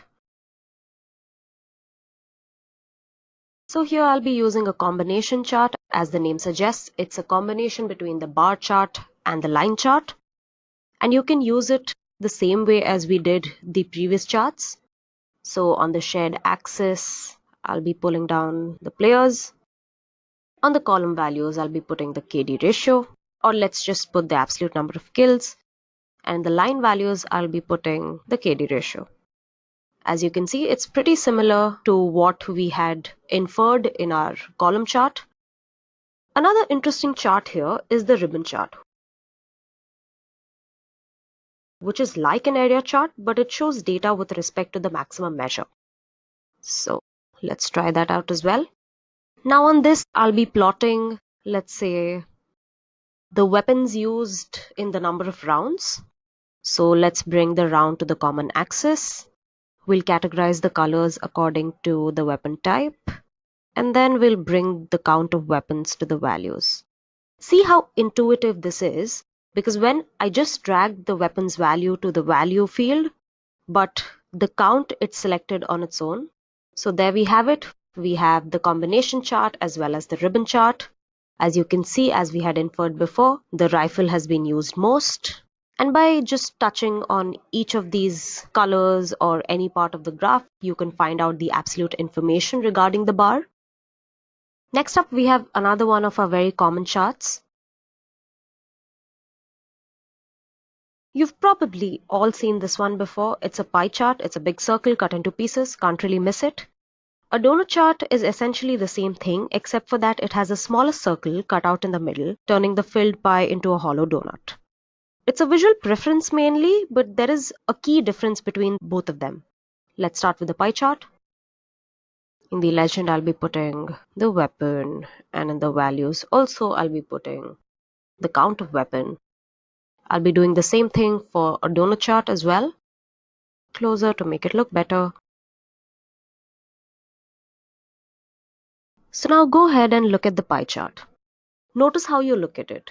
Chances are your eyes go straight to the center, at least at first. You view the pie chart in its entirety because pie charts are filled to the center. And here's a donut chart. Because donut charts are hollowed out, there is no central point to attract your attention. So where do your eyes go instead? If you're like most people, your eyes travel around the circumference of this donut chart. You judge each piece according to its length. As a result, you can also think of a donut chart as being a stacked bar graph which has been curled around itself. So essentially, we use donut charts for its readability and the pie charts for percentage breakdowns. So next we have the tree maps which serve the same purpose but according to the hierarchy. Let's plot the same thing. Let's just plot the weapon type. There we go. With that, let's move on to the maps on BI. Now we can be using a number of maps here. The filled maps here are where you can show data density on certain states, but we'll be using the regular map because we don't honestly have so much data. So we'll be plotting where the players come from, latitude at the latitude, longitude at the longitude. For that, you'll have to categorize the latitude and the longitude as latitude and longitude in the data view. So we can also do a bunch of other things with it, like we can change the size according to the count. We can change the size of the bubbles. As you can see, wherever there's a concentration of more players, you can see the bubble is larger. You can also change the color saturation. Let's change the color saturation according to the absolute KD ratio. There you can see green being good, red being bad again. You can do something really similar with another tool here, which is the ARK GIS map, the latitude, the longitude. The size will be according to the count, and the color could be according to, let's say, absolute kills. There we go. You can also change the colors if you like. If you go to this formatting tab over here, the background, border, lock aspect, a bunch of different things. Another thing worth noting is that here, MSBI, this uses Bing's map engine, so it's very precise. That's also why it takes some time to plot. Next, we have funnel charts. So basically, this shows stages in progress. This is really cool.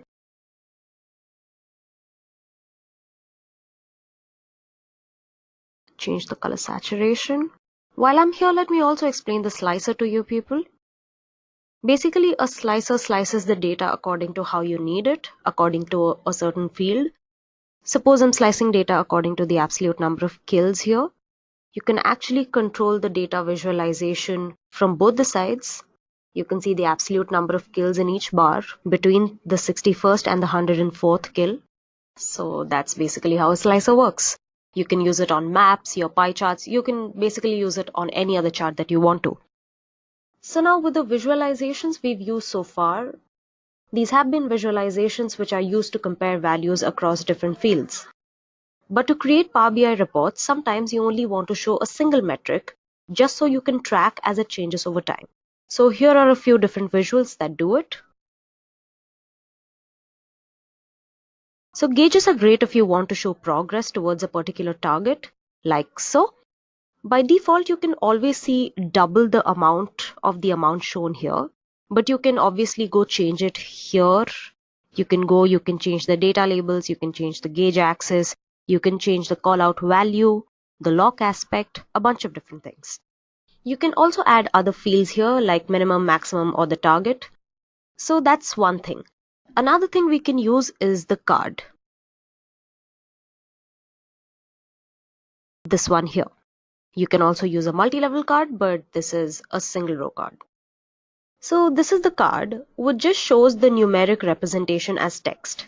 By default, we use units to trim down the number, but we can also use the formatting tab to change how it shows the number.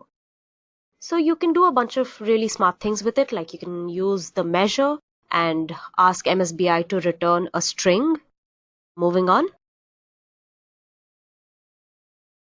So all these numbers lend themselves to showing KPIs, where you've got a particular value and a target you're working towards. The great thing about this KPI is that it shows you an indicator and a number, as well as a trend over a period over time. You can control your goals right here. Again, back to the formatting tab. There is the goals bar here. There's the goal in distance. You can control the trend axis. You can change the indicator and how it displays the units, and so on and so forth. Now, along with these charts, Power BI also has some tabular visualizations to look at your data. For example, I'll bring the table over here, and I'll start adding fields to this. Let's say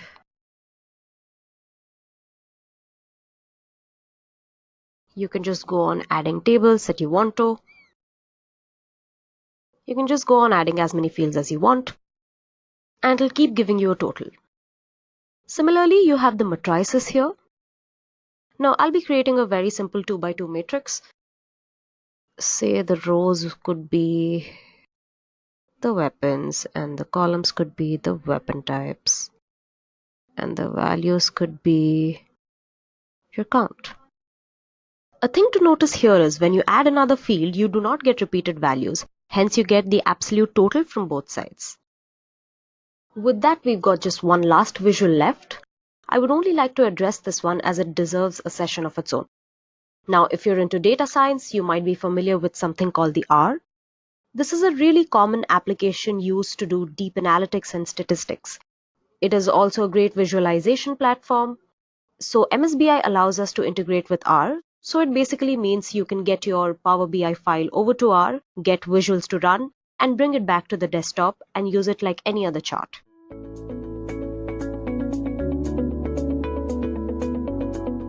This session will be answering all your questions you have regarding KPIs and the Power BI desktop. So before we begin, let's take a quick look at the outline of this tutorial. So today we shall be discussing 1. What is KPI? Next, when to use KPI. Third, what do you require for KPI? And finally, how to use the KPI visualizations in the Power BI desktop. So without much ado, let's get started. So a lot of you might wonder, what is KPI? So a KPI, or a key performance indicator, is a visual cue that communicates with the amount of progress you've made towards a certain goal. It basically demonstrates how effectively a company is achieving key business objectives. So organizations use this KPI at multiple levels to evaluate their success on reaching targets, both internally and externally. So high-level KPI may be ones which focus on the overall performance of the enterprise, while low-level KPIs may focus on internal things like employees in departments such as sales, marketing, etc., etc. Next, so this is a really important question, when to use a KPI. So KPIs mainly answer two questions. A, what am I ahead or behind on? This specifically refers to a number which is your target. And secondly, how far ahead or behind am I? So this represents a trend which is related to the target. Since a KPI is based on a specific measure, it is designed to help you evaluate a current value and a status of the metric. So therefore, when we ask what do you require for a KPI, it basically requires a base measure that evaluates to a value and a target measure. It also requires a threshold or a goal which the target is set against. So currently a KPI dataset in Power BI needs to contain goal values for a KPI. So if your dataset does not contain one, don't worry. You can create goals by adding an Excel sheet with goals to your data model or in a PBIX file. So this is the next segment. I'm sure most of you were waiting for this till now. So how would you use your KPI visualization? So for that, we need to open our Power BI desktop. So we'll be creating a KPI that measures the progress we've made towards a certain goal. A lot of the people will directly start with a KPI, but I personally find it more comfortable to start with a column graph and then change it into a KPI. So before we start, let's import some data. Here I have an Excel sheet with KPI appropriate data. So this is what the preview of my data looks like. We've got an actual sales column and a target sales column month-wise. Here we've got the Jan to December month numbered accordingly. And here we have the fiscal month. For those who don't know, a fiscal month is basically months arranged according to the financial year of a country. Here it is April to March. Hence I've started with 1 being April and 12 being March. So let's get back to our charts. So as I said, I'm going to start with a column chart. Here we are just going to drag and drop values. Like I'm just going to take the month and drop it into the graph, and then take the actual, drop it into the graph. Here we have a graph. Now the thing is, Power BI desktop is actually smart enough that it knows what column to take as what parameter. So now we are going to change it into a KPI. Now this is my KPI icon. We're going to be using this. Let's select the KPI icon, and there we have it. Now to turn it into an actual KPI, we must have a target. So let's take the target sales and put it in the target goals field. So this is what a KPI is mainly supposed to show. Here, this is a number that I'm ahead or behind on, and this is the trend. Now looking at it this way, you might not see a problem, but I assure you there is a problem with this. For that, I'll have to use the table. Using the table is as easy as using any other visualization here. We just take the month, drop it, the actual sales, and the target sales per month. I'll be going to the formatting pane here. I'll just increase the size by a little bit. We go to the grid and we increase the text size so you can see it properly. There. As you can see, the months are ordered alphabetically. So this has to be changed. So what I'm going to do is I'm going to select the month tab here, go up to modeling, and here you can see an option which is sort by column. Here you can either change this to fiscal month or month number. I'm simply going to choose the month number here. There. See how our target has changed. Optionally, you can also format this KPI by choosing this paint roller looking icon right here, which is the formatting panes icon. Now here we have the indicator, which controls the indicator display units and the decimal places. Next we have the trend axis. When it is set on, the trend axis is displayed in the background of the KPI. Next we have the goals. When set on, the visual displays the goal and the distance from the goal. Next we have color coding. Suppose your company follows a certain color palette. This is where you can change the colors to match your color palette. Here you can also choose the direction of your graph. Suppose high is good or low is good. For example, if it is something like earning versus wait time, typically a higher value for the earnings is better. Suppose it is something like a defaulters graph, then essentially a lower value is better. So you can change the color settings accordingly. Here good color is green, bad color is red, neutral color is yellow. So let's get back to our graph. Now that you know how this tool basically works, you can do some really smart things with it. Like you can create a measure in the model to return a string. So I'll be calling this progress.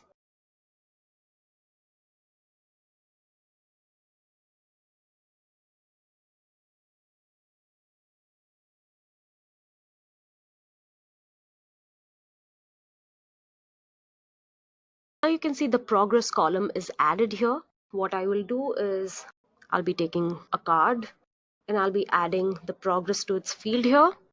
So it's basically going to return the progress this year.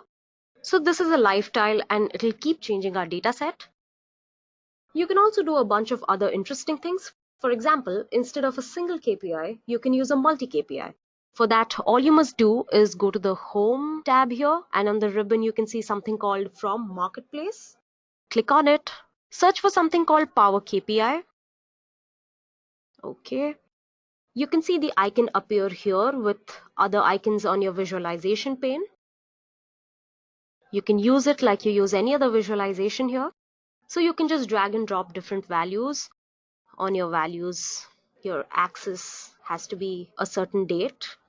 Does not matter what date, but it can be a period or a month, but it has to have a date.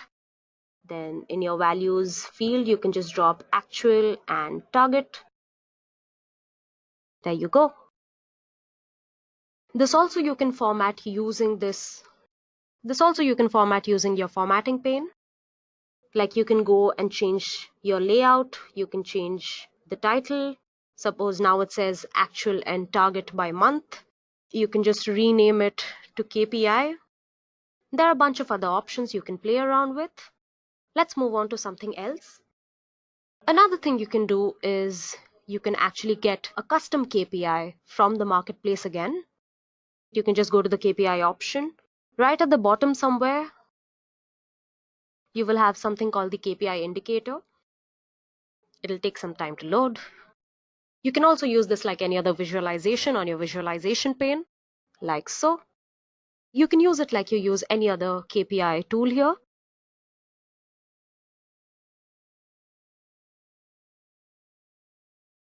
As you can see, these has vibrant colors and it shows the graph in a really nice way with these dots and indicators. What you can also do is you can go to this formatting pane and you can change the graph. You can go here to KPI general and choose a chart type. Right now we have a line chart, then we have a line no marker where those indicators are gone.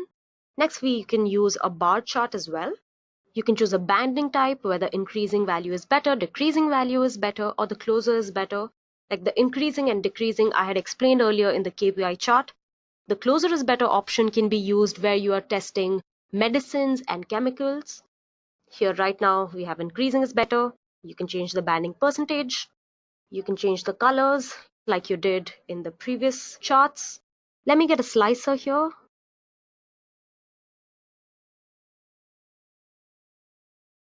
Now I'll go to the formatting pane and in the selection control, I'm going to turn off the single select so I can choose multiple things on the slicer. As you can see, you can use it like any other charts on your Power BI. All three of them are interacting the same way. With that, I think we've covered the KPI.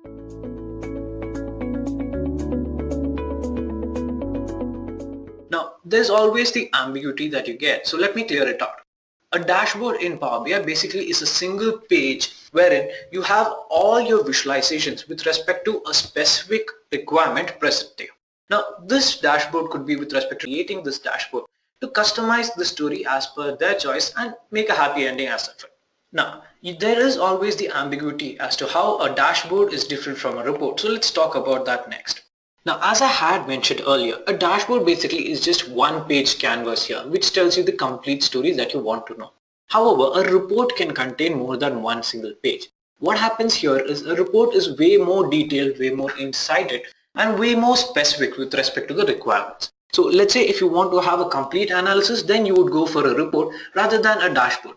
Now here again, when you talk about the data sources that a dashboard can take, since a dashboard is a combination of different visuals, this basically can come from different types of reports. Thereby, you can also integrate your data from different sources as well. But when we're talking about a report, here you're mainly working with one single data set that is specifically used for that report purpose. So let's say you're going to create a marketing report, then you're going to take just the marketing data. But let's say when you're looking at organizational data, there you're going to have data from the marketing, you're going to have marketing data from the sales, finance, and so forth. Then you have the option of pinning.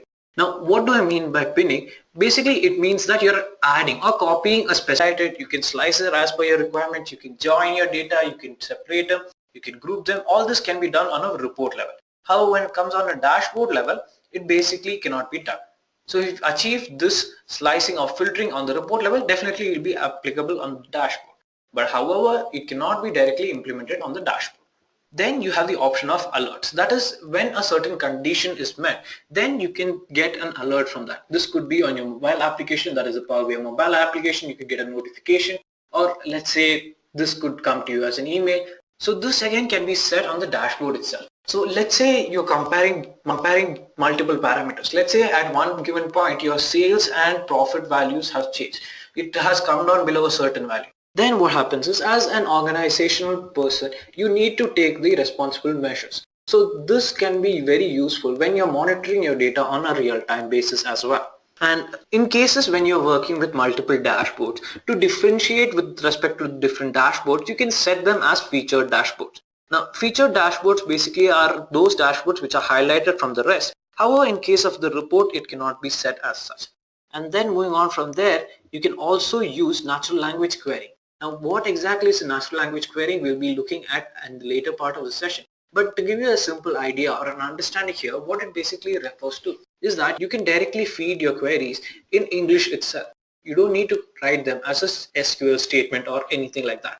So let's say you want to identify which is my top selling store, then definitely you can just write that and your Power BI dashboard will convert it and give you the output in form of a visual. Now don't worry, we'll be seeing that as part of our demonstration as well later on. So I hope you guys are quite interested. Now apart from that, on a dashboard level, you cannot change the visual representation of a certain form of visual. That is, let's say if you're using a line chart to denote something, then as per your requirement, you cannot change it in a dashboard. So you need to go back to your report, then you need to modify it there, and then you need to pin this updated visual. So what happens is it gets updated in the dashboard as well. But when you directly modify it in the report, it does not get reflected. So you need to repin this updated visual as well. Now, when you come down to the customization capability of both, a dashboard basically uses visualizations in form of a read-only method here. So any changes that you make are basically with respect to the changing in names. You can either link them, you can resize them, rearrange them and so forth in the dashboard. However, in a report, here you have complete right with respect to the visualization as well as the data that you're working with. So you can modify it, change it as per your requirements. It's completely left to you as to how you can work around with it. So are you guys clear with respect to both? How a report is different from a dashboard? Okay, I seem to have a question here. Do we need to create reports for dashboards? Definitely you do, because it's from the reports that you will be going on to create a dashboard.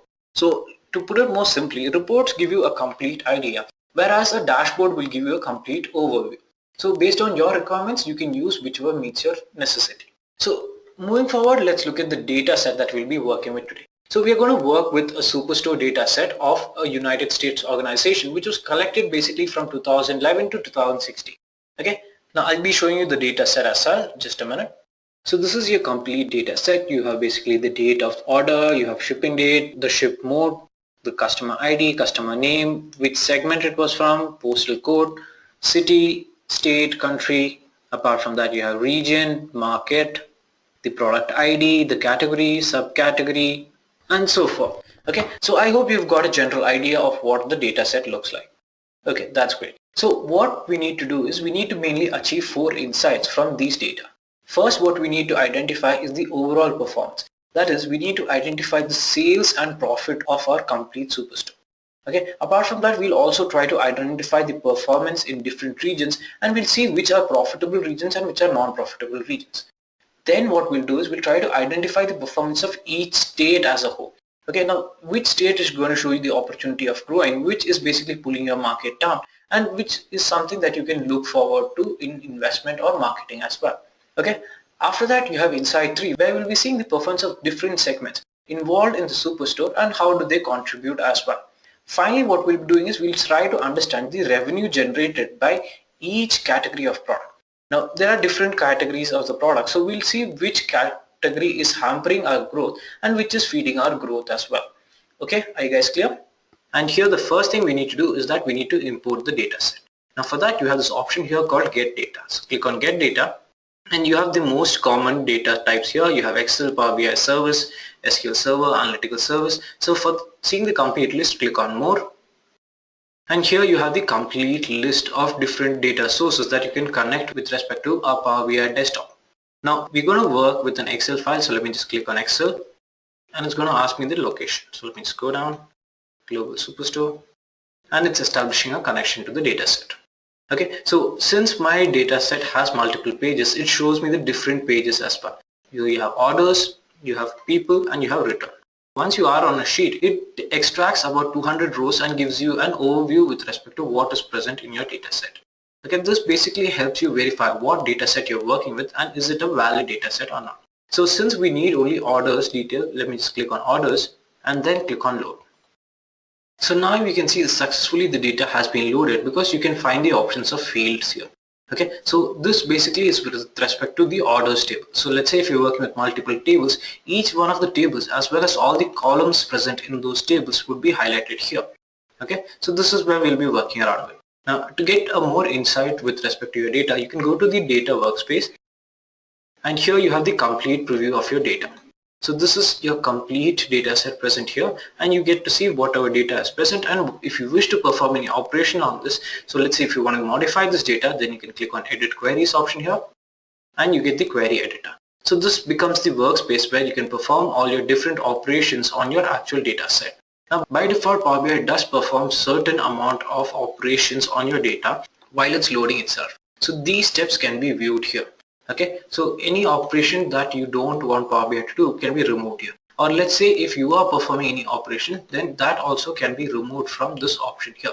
So every step that you perform gets added to this applied step option. So for now, let me just close this and let's go back to our workspace. So first what we'll be doing is we'll be trying to create a sample visuals. Okay, so this basically will give you a feel of how Power BI works. So what we'll be doing is, let me call it profit leaders here. So to rename any report, you can just double click there and let's call it profit leaders. Okay, now what I'll be doing is I'm going to create a combination of my different states as well as the profits that each of them have brought in. So let me just bring in the states. Okay, so this basically is going to create a default visualization. Okay, and since it's states, what it's doing is trying to put it on a map visual. Okay, so for that what I'll do is I'll add in the profit details as well. Okay, now when I add the details of profit, what happens is it sees the difference with respect to the size. So let me just filter it a little more. I'll add in details with respect to the country as well. Okay, so this basically will filter out all the data. So let me just bring this up, and here you can see the profit across different states that I am making in different countries as well. Okay, so this basically is a geographical representation of all the profit that I am making across the globe. Okay, now let me show you how to filter out the data as well. Okay, now when you come down in your fields option, you have this option called filters. Now in filters, if you click on country, okay, you can see all the countries present here. Now if I just select one specific country, so let's say, let me take United States. Okay, then what happens is my complete visualization changes with respect to United States alone. Okay, so here basically it becomes with respect to United States. Okay, so all the profits that you're seeing right now is with respect to the different states in United States. Okay, so if you just go down, hover over them, you can see the different profits, and you can see some states are negative. Okay, so what happens is I need to identify which are my positive states and which are my negative states. So what we'll do is we'll try to change the colors with respect to which they are represented. So for that, go to the next field, that is the format field. Okay, now here you have the option of data colors. Now the same size with respect to the profit seen can also be represented in a different map based system also, that's called filled map system, wherein what actually happens is that the color intensity of each of the states is with respect to the value of profit that they make. Now let's say if you want to variate the value to identify the regions which make profit, with the format tab, here under data colors option you have something known as divergence. When you turn on divergence, what basically happens is there's a variation with respect to the color. So let me just change this color setup as a whole because it seems a bit confusing right now. So I'll make the minimum as light green. Okay, I'll make the middle as the medium green, and finally the maximum as dark green. Okay, so this basically helps me get a better idea with respect to this as well. Now let's say if you want to go more detail, let's say the minimum, or let's say the center. Okay, I'll set it as 0. Okay, that means states which are not giving me negative profits are center. Okay, states below that should get let's say I'll give them a blue color. Okay, center, let me give it a different color, let me say yellow, and the maximum profit making states are in green. Okay, so here it starts from blue. Okay, when you look at Texas, it has a complete negative value. Okay, these are my mid-level profit making states, but whereas California is giving me one of the highest profits, similar to New York as well.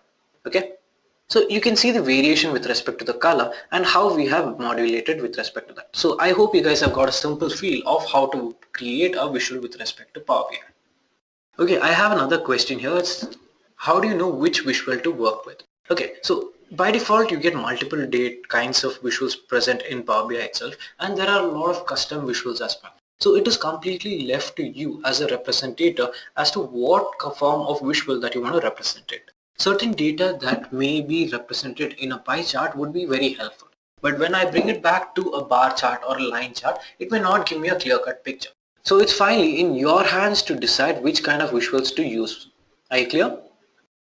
Okay, so let's go back to our presentation and start with the first insight. Now the first thing we need to identify is the overall trend with respect to our sales and profit, as well as get an insight with respect to the different regions and identify the regions which are profitable and non-profitable. So for this, let me go back to our Power BI and let's begin by creating our first insight. So let me begin by creating a new page for this report. So click on this option plus here to create a new page. Okay. And let me call it overall performance. So double click. And then we're set. Now what we need to do is that we need to identify the sales and profit. Okay, so for that, drag sales from here, drop it on your workspace, and similarly drag profits. Okay, by default what is happening is you're creating a clustered column chart. Okay, now you can change it as per your requirement. So let's say you want to create a line chart. So just click on line. So the sales and profit data gets converted to a line chart here. But since we don't have a second parameter or the axis based on which these values have to be mapped, it's just giving me 2 points. Now this is the sum of sales and sum of profit that I have made on a given interval. So for that, what I'll do is that I'll bring in the order date, that is the date on which it was ordered. Okay, so when I said order date here, you get different parameters here. You have year, quarter, month and day. So let me remove year. I'll remove month and day, and I'll make it in terms of quarter. So it is giving me in a reverse order, that is with respect to the different quarters. So you can see here it is giving me a descending order as to the sales and profit. Now this is basically because it is getting sorted with respect to the quarter. To change that, just click on the 3 dots here. Okay, then you can see it by default it has set sort by quarter. So you can change it sort by sales or sort by profit. So you can see here by default it is giving me quarter 4, quarter 3, quarter 2 and quarter 1. Okay, so I want it in an ascending order. This is something that is set by default. So to change that, just click on the 3 dots present here. Okay, you can see it is following a descending order. So I want to make it in an ascending order. So just click it again and then you can see it changes into an ascending order. Where it's quarter 1, quarter 2, quarter 3, quarter 4. Okay, so the size seems a bit small. So let me just increase that as well. So let me make it 20. Similarly, let me increase here as well on the y-axis. So this is basically how you can increase the size of the font that are present with respect to the different axes. So I hope this is a little more clear. So you can see with respect to quarter 1, my sales was close to 2 million, wherein I had made a profit almost about $240,000. But when I went to quarter 2, it increased, my sales reached about 3 million and my profit equally increased to 325 million. Finally, by third quarter, I had a sale close to 3.5 million, but a profit at the same time was more. It was about $400,000. Finally, in my quarter 4, I had a sale close to 4.3 million. At the same time, a profit of $500,000. Okay, so let me just increase the legend size as well because this is your legend. So it helps me identify which is my sales line, which is my profit line as well. So here again, let me make it, let's say 20 itself. And let's say if you want to change the color of the line as well, you can do that in the data color option here. So sales can, let's say if you want to give it a blue, and for profit, let's say I'll go with red. Okay, so this is a blue and red combination that is happening here. Okay, now one thing you need to understand is this is a combination of the different quarters data. Now this data, as I had mentioned, is a collection of number of sales from 2011 till 2015. Okay, so here what happens is all the dates get grouped up with respect to the different quarters. So this value that you see, okay, this basically is a summation of all the sales and profit you have made in the first quarter for the year 2011, 2012, 13, 14 and 15. Okay, so this is a complete combination with respect to that sale. Okay, that's the only reason that you have 4 points as well. But if this was not happening, then you would have 20 points rather than 4 points. But now what is happening is it's combining the different quarters. Then it is helping me understand what is happening exactly. Now let's say if you want to filter this data a little more. So let's come back to our fields tab. And here I come down. You can see here the different options already present here. You can see with respect to the different quarters. You can see with respect to different profit, as well as sales. Now let me bring in something interesting here. So let me bring in my category here as well. So just drag and drop category here and it gets added. So let's say I want with respect to only furniture. So if you select furniture, okay, the visualization completely changes. So earlier where I was making 2 million sales, now it's only $670,000. These are actual sales amount, and my profit is close to $50,410. So again, this basically varies because this is the details with respect to my furniture. Now let's say if I remove furniture and add office supplies, then it slightly changes with respect to that same. So are you guys clear with respect to how a data visualization is created and how we've achieved the first insight? Any doubts with respect to that? Now if you remember, this insight is not complete because we need to identify this with respect to the different regions as well. So what we'll do is come back to our filter option. Let me just select all, minimize this, and let me add in the region option from here to my visual level filter. Okay, so what happens here is that I can see all the different regions present here. Okay, so here these are the different regions. You have Canada, Caribbean, Central Africa, Central America, Central Asia, Central US, Eastern Asia, Eastern Europe, and so forth. So you have different regions as well. So what we'll be doing is, so let's say I want to see it with respect to Eastern Asia. When I click on Eastern Asia, the visualization takes a change again here. So with respect to Eastern Asia, I had made a 150,000 worth sale and I had made just a profit of 30,000. Okay, although it grew in my fourth quarter to almost 300,000 and a 60,000 profit, let me check another region. Let me come down, let me see the Eastern US region. Okay, so here you can see a huge growth. My first quarter there was just a $65,000 sale, but when I come to my fourth quarter, it's still 300,000 and my profit is 44,000 only. Okay, so this helps me identify which are the regions that are not doing well and which are the regions that I can put my interest to or market my products more. Okay, so if I again come back here, if I say Central America, so you can see here it is not a normal growth. So I had 150,000 in the first quarter, second quarter is almost the double, third quarter is close to the second quarter itself, but my fourth quarter is really high. So this means that there has been a growth in the fourth quarter as well as the second quarter. So this basically calls in more investigation. So I need to try to understand why there was not much growth in the third quarter, but at the same time what led to the growth with respect to these two quarters. Okay, so I hope this helps you identify what are the insights also that you can receive from these visualizations. So moving forward, let's look at the second insight that we need to achieve as part of today's session. We need to identify the performance of different states. Okay, so for this what we'll be doing is we'll go back to our Power BI and let me create a new page. I'll rename this state performance. Okay, so here what we're going to do is first we're going to create a visualization and then we're going to give it the input. So let me select the visualization, that is a scatter chart. Okay, and you can see it has been added here.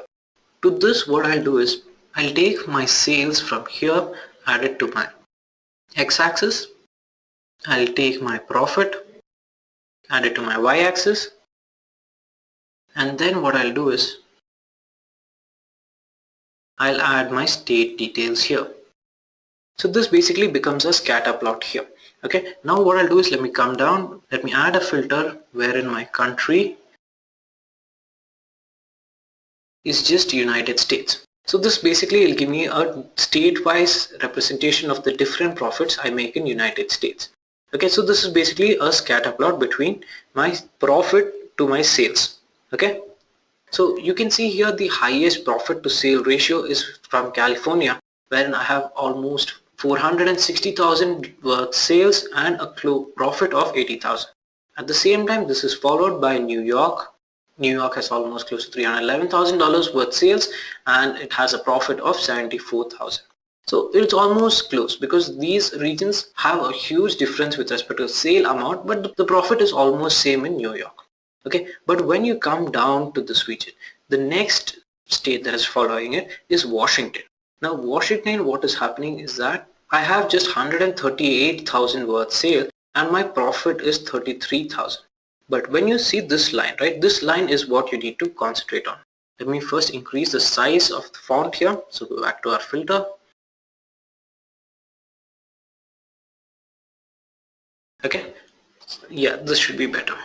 Now if you see here, these are the regions that are giving me negative profit. That is, I'm wasting my money here. Even though these regions are bringing in sales, but they're not bringing in any profit. So if you look at the state of Texas, I have almost 170,000 worth sales coming there, but my profit is in a negative figure, which is minus 25,000. That basically tells me that I'm investing way more to get these sales than making a profit. So these become the regions which I need to concentrate more. Okay, that is, these are my highest priority states. Okay, apart from that, let's say you want to add a specific trend line here.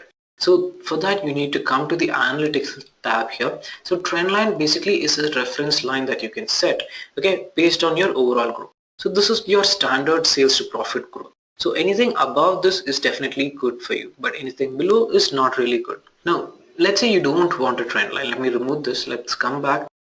Let's say you want to add an x-axis constant line. So let me add the value of, let's say, which are the regions that come below the x-axis value of 100,000.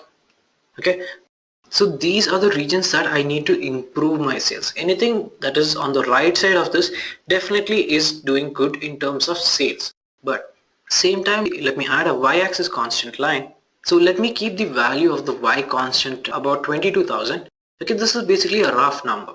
Okay, so anything below this and the intersection, this area, right, this is supposed to be my highest priority area.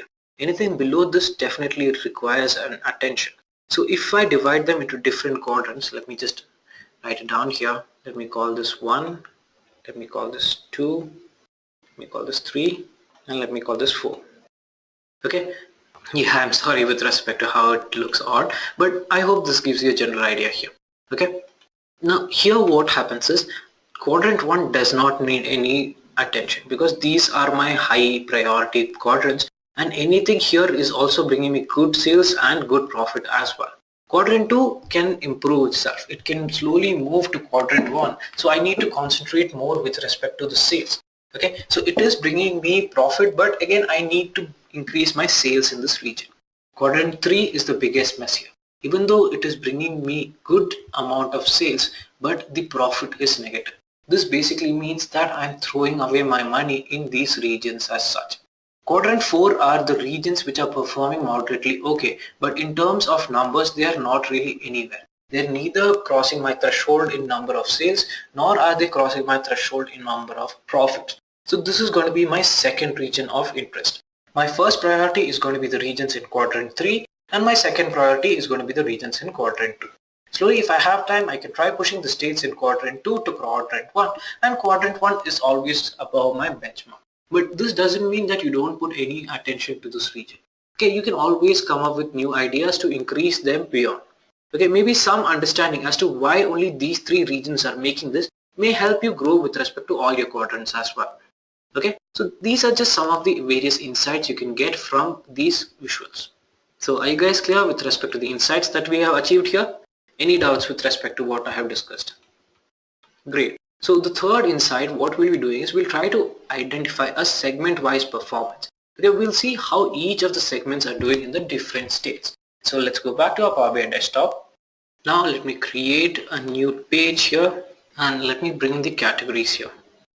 Okay, so rather than taking the categories, what I'll take is the subcategories. This will give me a broader idea.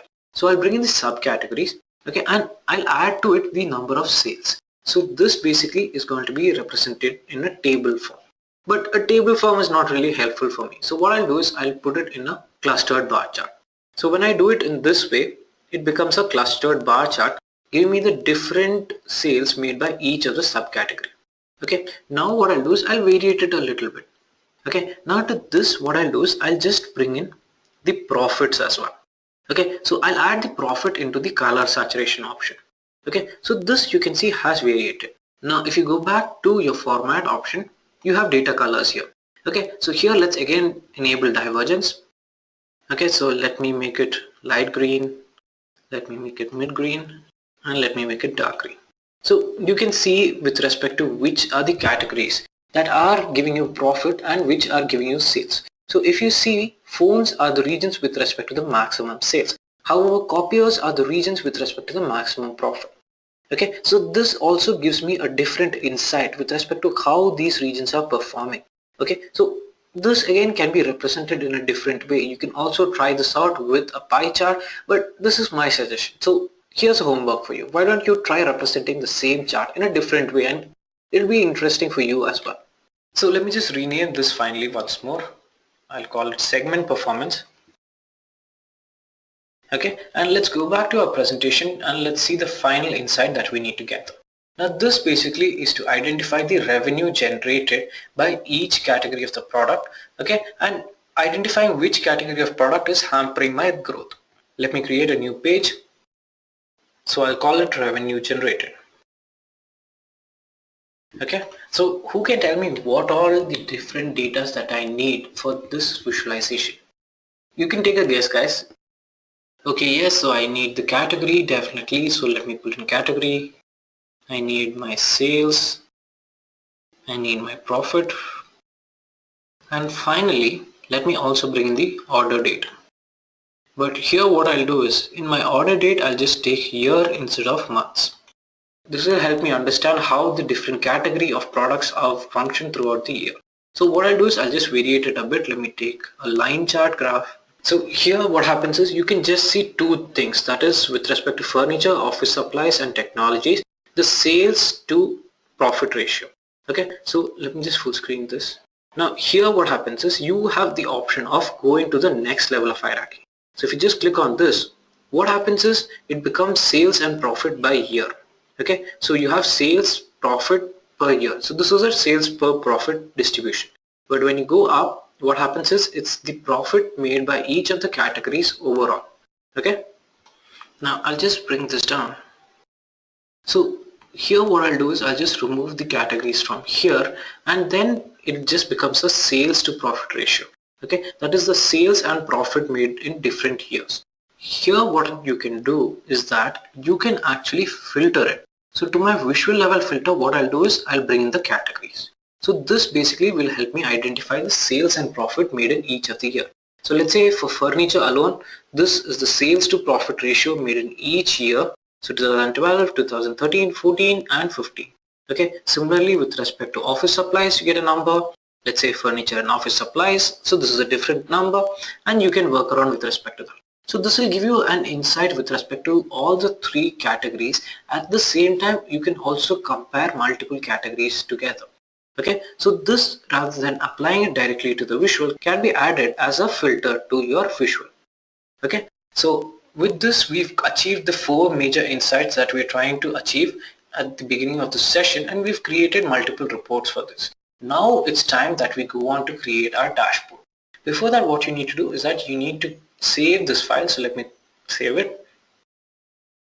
So let me call it my first dashboard.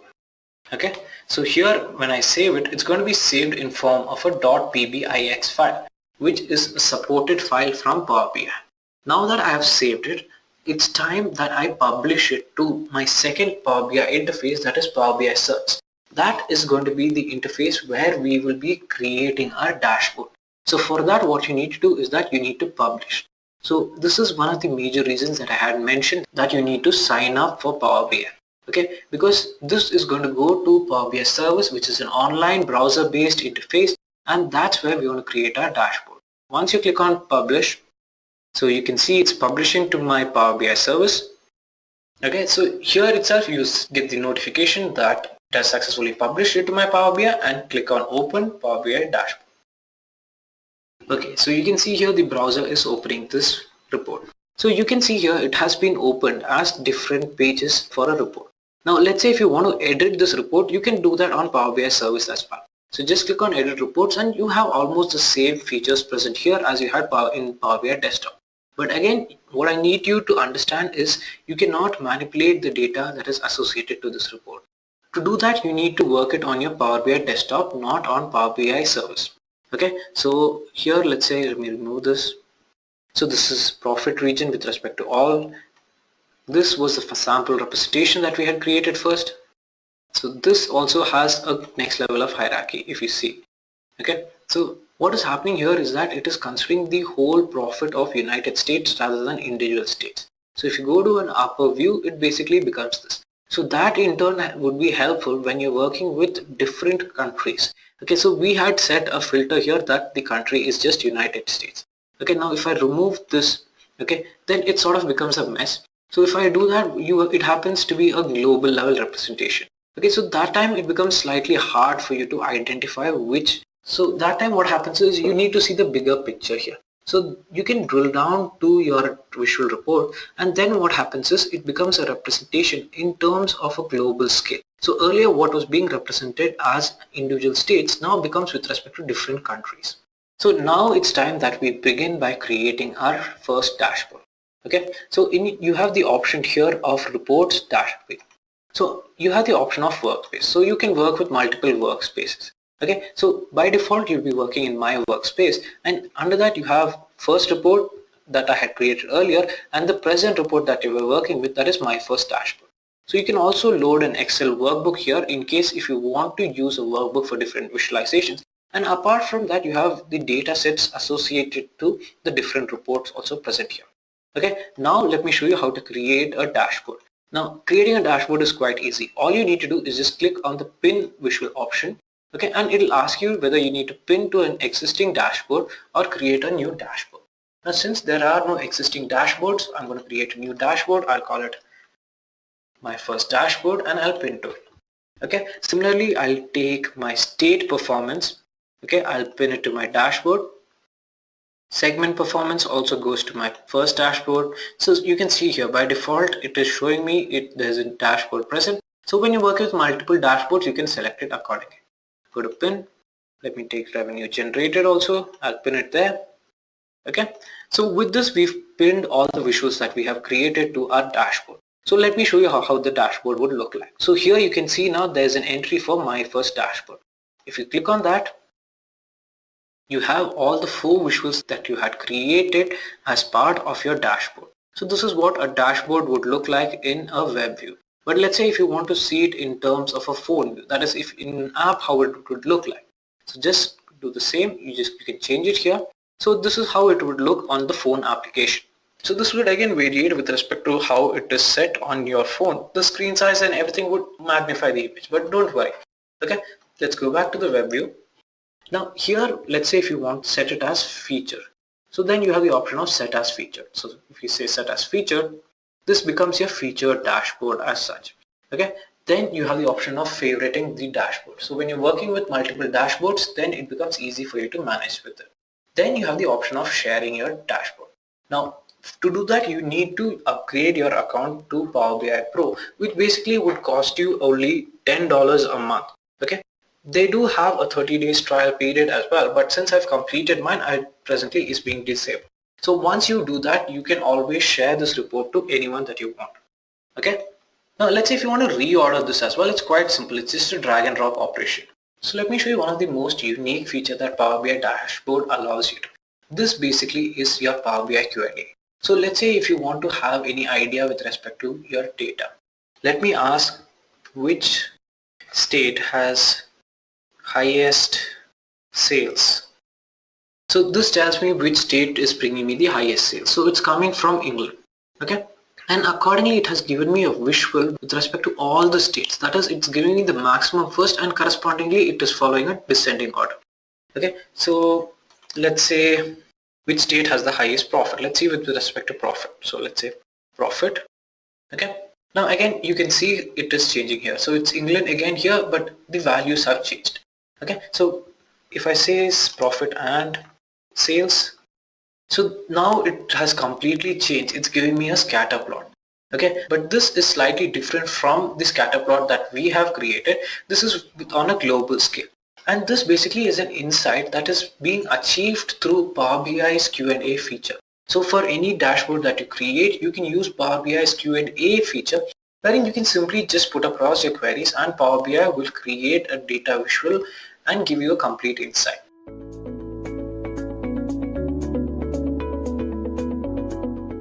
Today we are going to discuss 2 of the most talked about tools in the business intelligence and data visualization market. Yes, I'm referring to Power BI and Tableau. But before we get into the details of these 2 tools, let's quickly take a look at today's agenda like we always do in all of my sessions. Well, I would be discussing these 2 tools based on these parameters, that is visualization, cost of ownership, integration, data management, and finally functional comparison. Now for functional comparison, I've again jotted down few parameters and we would be discussing these two tools based on those parameters as well. So let's not waste any time and get started with this discussion then. Visualization. Well, it completely boils down to your preference. So let us take a look at these two tools one by one. First, we have Power BI. Now, if you're looking for something called as custom visuals, then Power BI is a clear winner. Why? Because it has opened up its SDK for visualization and that has given you more custom visuals. Plus, it has great drag and drop features. It has good data import capabilities. That is why if you're looking for custom visuals, any days, Power BI is a winner here. As far as Tableau is concerned, it gives you pure visualization. If you're somebody who likes the curated approach or more clean, sleek kind of an approach, you can always go for Tableau. Why is that? Because it would give you great drill down features. It would give you amazing visualizations. So as far as visualization is concerned, yes, if you ask me for my opinion, I would say Tableau is a clear winner here. Next, we have cost. So when you take a look at cost, we have to consider something called as initial cost. Now, if you ask about initial costs, Power BI wins. Why? Because it is way cheaper compared to Tableau. If you compare its desktop user cost, if you compare its web user cost, server node, Power BI is a winner here. But then this is not the only cost you should take into consideration. When you talk about business intelligence, you have to consider other costs that can be considered on the longer run. So are there any other parameters which we can consider for the longer run cost? Yes, definitely. And if you compare those parameters like labor costs, total cost of delivery and all those things, this is where I feel Tableau is or has little more edge compared to Power BI. Why? Because on the longer run, when you compare its labor costs, its total usage cost and all those things, even though your initial cost is more, Tableau gives you more affordable kind of a software when you look at from the longer run perspective or the total cost of ownership perspective. So if you ask me for my opinion again, I would be choosing the longer run thing, and for now, Tableau is a winner here as well. Third on this list, we have integration. Now, integration, again, it kind of boils down to perspective, like the visualization factor did. This is because these two serve completely different functionalities. If you take a look at Power BI, it gives you great integration capabilities. How?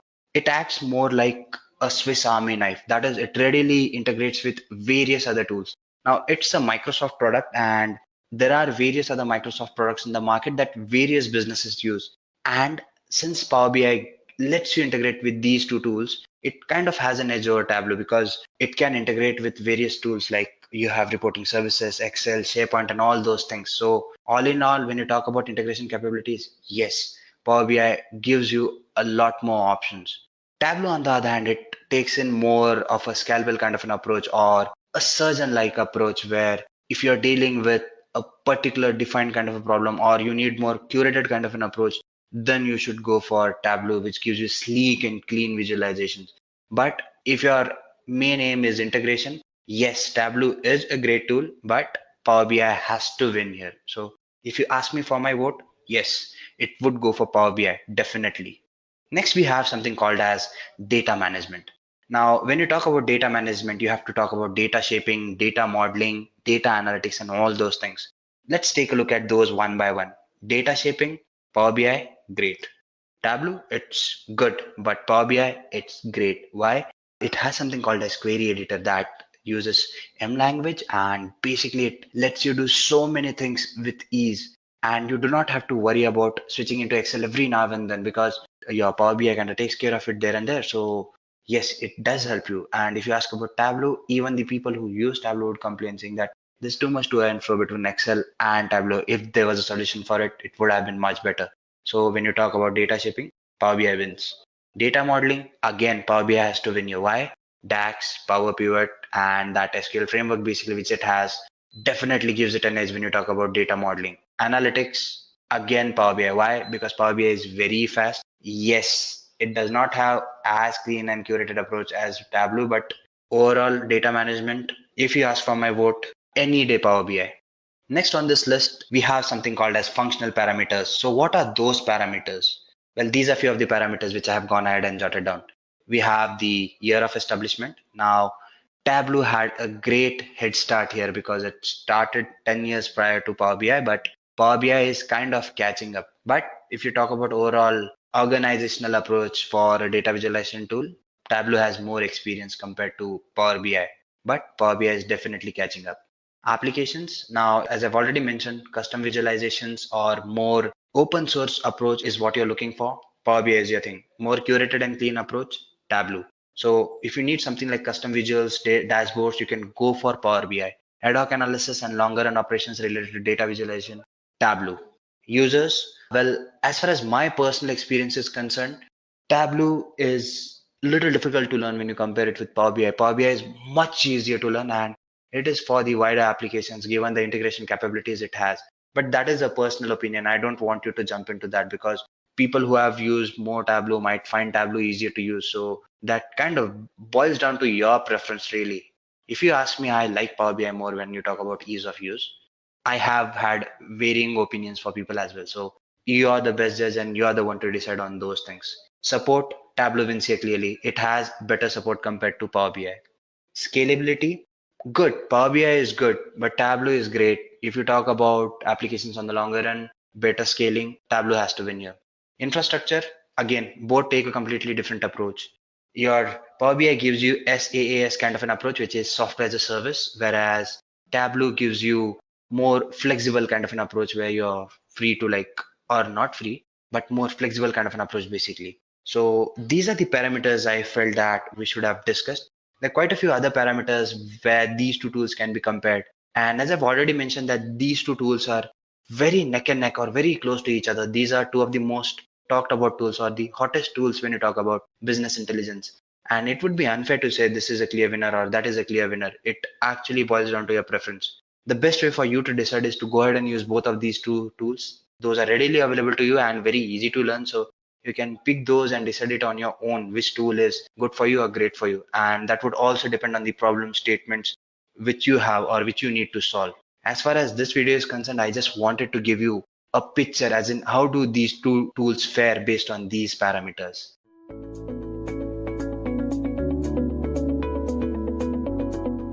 I welcome you all to today's webinar on Power BI interview questions. So the idea is to, over the next 1 hour or so, the idea is to walk you through some of the most commonly asked interview questions in Power BI. So we're going to be focusing on a lot of conceptual topics, a lot of theoretical questions, and a lot of practical questions. And the idea is to not only walk you through the questions, but also to actually take you through a very, very good demonstration and just to give you a very good approach and idea on how to answer some of those questions. Okay. So I'll try to connect a lot of these questions to real life scenarios so that when you're asked a question next time in your interview, you're not only giving out a theoretical answer, but you're actually able to connect with practical examples and use cases and stuff like that. So we're going to try to make it as broad as possible. And obviously the idea here is we have picked up a very, very limited set of questions, but it's a pretty good and some of the most important questions that we have picked up for this specific webinar. So first of all, we have broken it down into a few general subtopics. So first of all, I'll be focusing on a few general Power BI questions. And obviously, what is self-service business intelligence? So needless to say, Power BI, the very fact is that Power BI is one of the most popular SSBI tools in the marketplace today. And any of you who have worked on other BI tools coming from the world of Tableau or ClickSense or Spotfire, you can also relate to this. So if you are asked a question, what is self-service BI? I think the first approach to take is to explain what is SSBI. Okay. Now, any of you, as I said, if you have come from the world of traditional business intelligence, right? If you have worked on tools like SSRS, Cognos, if you come from MSBI world, or if you used the business objects, you typically have used tools where it's not exactly built for end users, right? So essentially building reports or building any kind of project used to take a lot of time. Obviously for developers, it's a very easy tool to use. But if you think of end users, at the end of the day, if you think of the business users or the end users or non-technical people would find it very, very difficult to use something like, say, a Visual Studio to develop MSBI SSRS reports. Okay, so that's the world of traditional BI, where development cycles were long and there's a big hindrance, right? So if business users want answers to certain questions, let's say if a mutual fund manager wants to know how has my fund performed over the last 10 years in the form of a very simple line chart, that mutual fund manager has to go back and depend on his internal IT team to go back and build that chart for him. It could be a very simple line chart, but as I said, the mutual fund manager may not be that well versed in a traditional BI tool like an SSRS. Okay, So they will be depending on the internal in-house IT team, and that way the overall process will become pretty slow because the IT team will have their own requirement gathering process. They'll have their own software development framework which they'll follow, and probably a very simple activity which would ideally have taken less than 10 seconds to build, right? On paper, line chart is so simple, but then it could easily take 2-3 weeks depending on a lot of factors. So this is exactly where self-service BI comes in. And self-service BI is an approach to data analytics that enables business users to filter, segment, and analyze their data. And this is the key, where the key is really to focus on business users. And you can either say business users or you can say end users, customers. So essentially non-technical people who are the real consumers of this particular tool. Okay. And what is the benefit of using this? And if you just compare to the scenario I discussed just a while back, now here the mutual fund manager can directly use a tool called Power BI, and he can directly connect to the data. He can directly build the line chart all by himself. Okay, so obviously the development cycle will be much faster, and the business user will be happier because he has control of his data. He has control of exactly what he is seeing, and he's not dependent on any external team. Okay. So it's a win-win approach. It's a win-win approach. The end user is happy. The IT team is also happy because sometimes what happens in traditional BI projects, especially if there is a requirement involved, typically in requirement gathering phases, as we have all encountered, right? There are so many iterations that take place, right? You do requirement gathering, you do one phase of requirement gathering, and then something misses, something gets missed, and you come back, you build a product, and the customer is not happy with the product. So you go back and build it again, you iterate over it, right? So those kind of problems can crop up, especially in traditional approaches. But that is something that's completely out of the picture in an SSBI approach, because the business user himself or herself is building the report, and there is no question on dependency, and whatever they want, they are building. So essentially, it's a win-win situation. And as I said, it's a very easy process, and anybody who has basic understanding of data can create reports to build intuitive and shareable dashboards. So when you answer this question, it's very important to give the basic understanding of what are the challenges of traditional BI, what are the challenges of some of the other top BI tools, and where does SSBI fit in. It shouldn't be a very bland answer, just that what is SSBI and that Power BI is an SBI tool, but try to be as broad as possible. Try to give context on where SSBI comes from, why is SSBI important, and what are some of the other tools. Remember, Power BI is a very small part of the whole landscape. The BI landscape is dominated by tools like Tableau, like Spotfire, like ClickSense in the data visualization SSBI landscape. And if you talk about SSBI in analytics, there's also tools like Alteryx, which are really revolutionary. And you can take these examples, and that will really get to show your depth and breadth of knowledge in the entire BI space. Okay, so moving on. Next question, what are the parts of Microsoft Self-Service BI solution? So as I mentioned, the SSBI question in the beginning was purely a very general question. Now we are being more focused on Microsoft stack. So we are focused on the entire Microsoft stack. And obviously, when you talk about the Microsoft stack, we are talking about primarily two toolkits here. So one is obviously the Excel BI toolkit, and the other is the Power BI toolkit. Okay, now some of you might be wondering, why am I using Excel BI toolkit? So if this question is asked to you in the interview, what do you actually say? Do you actually mention Excel BI? Do you mention Power BI? Because obviously we are discussing Power BI, so it's natural we'll be talking about Power BI. But it is also very, very important that you mention Excel BI, because remember, Power BI is nothing but an extension of the Excel add-in components, right? So if any of you have worked in Excel, and I'm assuming all of you have worked in Excel, and I don't mean to say working in Excel in a spreadsheet application. So obviously Excel is a spreadsheet application. We have all of us have used it. Even if we say that we don't work in Excel, all of us have seen Excel spreadsheets, right? But what I really mean to say is Excel from the standpoint of some of its add-in components, some of its add-in components like the Power BI components of Excel, like Power Query, Power Pivot, Power View. And when you think about these components, what are they? They are actually helping you build BI solutions right within Excel. Now, I know it comes as a surprise for many people initially to believe that Power BI actually came from Excel, but that is the truth. When you think about the origins of Power BI, when you think about how Power BI came into existence, it came into existence from Excel. So whatever you have in Power BI is nothing new, right? So all these components have already been there in Excel for a long time. Okay, so when you think of Power Pivot was actually launched as an add-in. Okay, when you think of Power Query, again, Power Query was launched way back. Power View is again a very, very integral component of Excel. So all these components were already existing in Excel. And all that Power BI Desktop did was it repackaged all these components, which they now call Power BI Desktop. Okay, but it is very important to understand that they were all already there. So the obvious question that I sometimes face from candidates is, why did Power BI build a tool like that? Why did I build a tool like that? If Excel had already had this component, then why not use Excel? And the challenge was that, and this is, I'm sure most of you who have actually worked in these tools would have faced similar challenges, is in Excel you have so many different versions. Especially if you use a 2013, 2010 version, 2016 version, and within each version there are so many different editions. And then the other thing is that these add-in tools are not exactly part of Excel. There are different releases. You have to separately add them. You have to install updates. So all those challenges are there. So if you're migrating, if you're moving from one addition to another addition, the compatibility issues crop up. So all those problems used to happen with this particular stack. In fact, as I told you, and as I'll show you in some of the upcoming discussions, that all these components, the behavior of these components are exactly the same. When you compare the Excel BI components and when you compare the Power BI components, that is the Power BI desktop components, they are exactly the same. There is no difference at all. Okay, barring a few very, very minute differences, they borrow most of the features. Right. However, as I said, the idea of using the Power BI desktop was to package it in one single solution tool and present it to end users, which is just much neater. It's just much easier to use. And overall, it's just a good solution. It's just a clean solution that Microsoft has built. Okay, so again, coming to the question, it's very important that you mention about Excel BI, because most people will actually go back and say, okay, Microsoft self-service BI to solution will only be Power BI, which is obviously that's Power BI interview. So you'll actually say only Power BI, but actually it's no. So you should mention that it actually came from Excel. And Excel, by the way, is also a very, very powerful self-service BI solution, because remember, even without the Power BI components of Excel, even without these Excel components like Power Query, Power View, or Power Pivot, think of a very, very simple use case where you have a simple spreadsheet application. A business manager has a very, very simple spreadsheet application, and he has some data on an Excel spreadsheet, and all he wants to do is create a very, very simple chart out of it.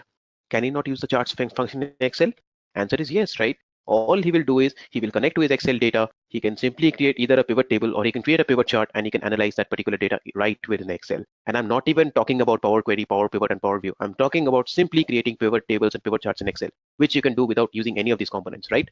And when I mentioned about that particular use case, what the business manager is actually doing is that business manager is actually performing self-service BI, right? He's performing self-service BI right within Excel. Okay. Going on, what is Power BI Desktop? Obviously, Power BI Desktop is the free desktop application, and typically this question can sound a very, very generic question, and they just want to test out your overall understanding of the tool that we are obviously going to do much of our development in, which is the Power BI Desktop tool. So it is very important to, a few keywords are very, very important. One is obviously it is a desktop application. One other keyword that I would really like all of you to use is the client tool. It is a client tool. Okay, remember Power BI, the entire architecture of Power BI is a client server architecture, where you have the Power BI desktop, which is sitting in the middle as a client tool. So Power BI desktop is where you actually do all your development stuff. Okay, that is where you actually build your reports, you actually build all the cool visuals, you actually build your model right inside Power BI desktop, and then you publish it onto the cloud, which we call the Power BI service. So remember, it's a client server architecture. So mention those words, mention those keywords, mention those terms. And the other thing that you should also mention is, and again, as I said, when asked a question on what is Power BI desktop, just focus a bit on the entire architecture generally. Okay, so they may want to know what is a desktop, but if you talk about the service, that just goes to show that you're overall having a pretty good breadth of knowledge. And just give them a picture. Just give them a picture. Don't mention about all the components, but just mention about what is the desktop and the service. At least mention about the desktop and the service generally. Okay. And I think this is also a very, very key part, the second point, where we are saying that Power BI desktop works cohesively with the Power BI service. And as I mentioned here, just mention the part that this is the client and it's the server essentially. Okay. What are the Power BI components? And this is again a very, very important question, and it's more of a follow-up to this initial question. So sometimes they might want to ask a more specific question like what is Power BI desktop? And remember, when I ask this question, you should focus on desktop and the service. But now this is a much more broad-based question where they want to know your detailed knowledge on Power BI. What do you understand about the entire ecosystem of Power BI? And this is what the complete architecture is all about, right? You can see that it consists of Power Query, Power Pivot, Power View. These are obviously the add-in components. Okay. These are the Power components. Then you have Power Map, Data Management Gateway, Power BI Q&A is another revolutionary feature, natural language querying, which I'll just talk about in a while, and finally Power BI Service. Okay, so mainly theoretical. What I would suggest is just give them a picture, just give them the names of these 8 components, and just give them an idea of what each of these components mean. Okay, so if asked a question like this, just focus on Power BI. Again, when asked a question like this, just focus on Power BI. Give a very, very brief description about Power BI. Probably just you can just probably mention Power BI is a self-service BI tool, and it has obviously these are the main components. You have the Power Query, Power Pivot, Power View, and all these 3 are part of Power BI Desktop. So all these 3 you can just club it as part of Power BI Desktop. And then your Power Map, which also is a part of Power BI Desktop. And then finally your Data Catalog, Management Gateway, Power BI Q&A, and Power BI Service, which are obviously the service components. Okay. Obviously there are a few things which keep changing in the overall ecosystem. So remember, one thing you have to understand in Power BI is that the product is very, very frequently updated. So for instance, the Power BI Desktop gets updated every month. So every month Power BI Desktop, it shoots out the releases every month. And the Power BI Service, which obviously lives on the cloud, that shoots out updates like every week or probably multiple times a week. Okay, the new features getting added every single time. And the reason why I mentioned this is because of the Q&A feature. Remember, Q&A feature for a long time has been on the service, And I just mentioned a while back the Q&A feature is in the service. It is still in the service, but then in the desktop, it has very recently been included as a preview feature. Okay, so when you talk about these things, if you have an understanding of what are the recent updates, what are the recent releases that are coming from the Power BI stack, if you keep yourself updated with what is the January updates, what are the December updates, and if you understand this, the length and breadth of everything that's happening in the Power BI landscape, I think that will just add more value to your responses and the answers to the question that you give. So just as an example for this particular question, if you're talking about Power BI Q&A, one thing I will recommend is just mention that it's a service component, but also mention that of late Power BI has included that as part of the Power BI desktop. Okay, so now you can actually go to Power BI desktop and you can shoot Q&A features directly from there. And I know I haven't talked a lot about this yet, but I'll just quickly connect to my data here in Power BI. And as you can see, I'm just connected. This is my Power BI desktop interface that I've opened. Okay, and I can very easily connect to my Excel file. See how easy it is to connect to an Excel file here from Power BI desktop directly. And I will very easily connect to my Excel file from here. I'll just load this data. And now you get a very simple interface from where I can choose the sheet names. So this is an Excel workbook where I have 3 worksheets: orders, people, and returns. I'll select the order sheet. Okay, the edit is basically for opening up the query editor. If you click on edit, it will open up the query editor where you can edit your queries. Okay, and this is basically what you're going to get. You're going to get data in your Power Pivot model, and now you can go back and visualize your data. Okay, so if I want to, so remember the example of that fund manager, where the fund manager wants to see how much profit he has got based on every day. You can see how easily, just with 3 clicks, he can generate a very, very nice line chart. Okay, and you can see how easily we can build dashboards in Power BI. Okay, and how powerful it is as a self-service BI tool. Okay, and just to come back to the question on Q&A feature, and by the way, the preview features are turned on in Power BI desktop in this particular thing. You can go to File, Options and Settings, go to Options, and you can see all the preview features will be listed out here. Go to Preview Features, and you can see all the preview features listed out here. You can see I've turned on all the features except Spanish because I don't know Spanish, so I can't turn this on, right? All right. So these are all the preview features, and if you just double click on it, see something called Q&A is listed out here, and you can just double click on this particular thing, and you should be able to see that a very, very familiar Q&A feature which comes up in the service. That exact same thing is now built into the desktop. Okay, and I will talk more about the service later on, guys, but just to bring this up as an answer to this question, I just wanted to quickly cover this with all of you. So you can just double click on this and you can ask questions. You can ask some question like, sales by region. Pretty cool, huh? I'm just typing it, and if I want to see it as a pie chart, I can just say as a pie chart. Okay, so just by typing, I can see exactly what I want to look at, and it gives you some suggestions. It's more of a gives you some suggestions here as and when you type the values, and you can see if I look at a matrix, want to see this as a different kind of visual, let's say as a table. It gives me all these options. Okay, so that's the Q&A feature that is built right inside the Power BI desktop as a preview feature. And when you answer this question, the other important thing that I do want to mention here is just giving a brief description about all these components. Remember, guys, Power Query is the ETL component of Power BI desktop. So that's an ETL component. So the idea in Power Query is you're taking your data, you're connecting to various sources, and you're performing a very, very basic ETL operation there inside Power Query, right? So the idea is to just perform basic data cleansing operations, because remember, data from the source is never in the right shape. It's never in the right format. Okay, it's what we call dirty data. So data from the source is always dirty. So you want to always clean it. Okay, you want to always clean it. You want to perform some basic transformations before you use it for your actual analysis. Okay, so that is the very, very first step in Power Query. Okay, so if you remember, what I've done as the very first step in Power BI is I connected to my Excel file, right? And typically, the way to open up Query Editor is either you can click on Edit Queries here, or you could have clicked on Edit in that particular dialog box I got just a while back. You could have directly clicked on Edit there. Okay, so click on Edit Queries here, and once you do that, it will open up the Query Editor where you can go ahead and edit your query. Okay, you can go ahead and perform basic ETL operations. Obviously, there's a lot that is here. We're not going to cover everything, but at a basic level, this is just for you to understand, just to give you some context as to what this interface is all about. Okay, and just as a simple example, you can probably give some simple examples here where, let's say you want to, you're looking at the orders table and you don't want to look at all this data, so you were removing some columns. Let's say here, you're going to go and remove all these columns. You don't need all these columns, so you want to remove the ship date. So you don't care about ship date, you don't care about customer ID. And see, whenever I perform any kind of operation here, whether it's a remove column or if I do an add column, just here I can also go back and do an add column. So I can actually just come back here and I can add a column. I can add a custom column. It's just like adding a calculated column. Okay, so I can add a column called cost, and cost is going to be equal to sales minus profit. Okay, and that gets added as a calculated column, and that again gets added as a step. So everything in a query is basically a step. Okay, so mention these keywords that you build queries, query editor, and behind the scenes you're creating steps. So mention these pieces when you're talking about this particular answer, and also mention data types, very, very important part, setting data types properly. Okay, you can see what's happening here is when I build that particular column called cost, so this becomes loosely typed. It's not exactly in the correctly typed format. Okay, ABC 1, 2, 3 basically means that it's not properly typed. So you have to go back and specifically set the type to decimal number. Okay, these are all the data types that are available in Power BI Desktop. And so that's it. That's all I have. And what I will do now is, once I'm happy with whatever changes I've done, let's say I've performed all my data cleansing and data transformation activities, I can go back and close and apply. And once I do that, what will happen is data will get loaded into my Power Pivot data model. You can see what happens here. It is going to get loaded into my Power Pivot data model. Okay, so the first step is Power Query, where you will perform the ETL, and the next step is from Power Query, the data goes to Power Pivot. And Power Pivot is nothing but an in-memory columnar database where your data gets loaded. Okay, that's your data model. In other words, we call it a data model. So the idea is that you perform your ETL, you clean your data, and then you load your data into the Power Pivot model. Okay, and from there, you're going to visualize your data using Power View. Okay, that's the very, very basic process that we have in the Power BI Desktop.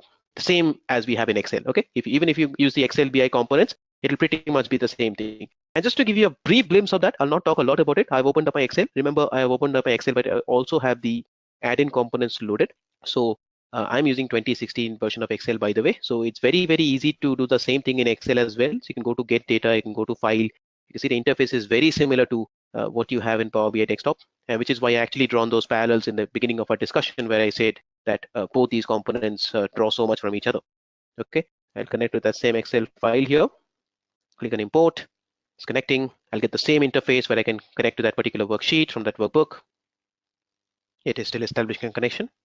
See the same interface, a very, very similar kind of interface opens up just a while back, what we saw in Power BI Desktop. It is taking a bit of time to load.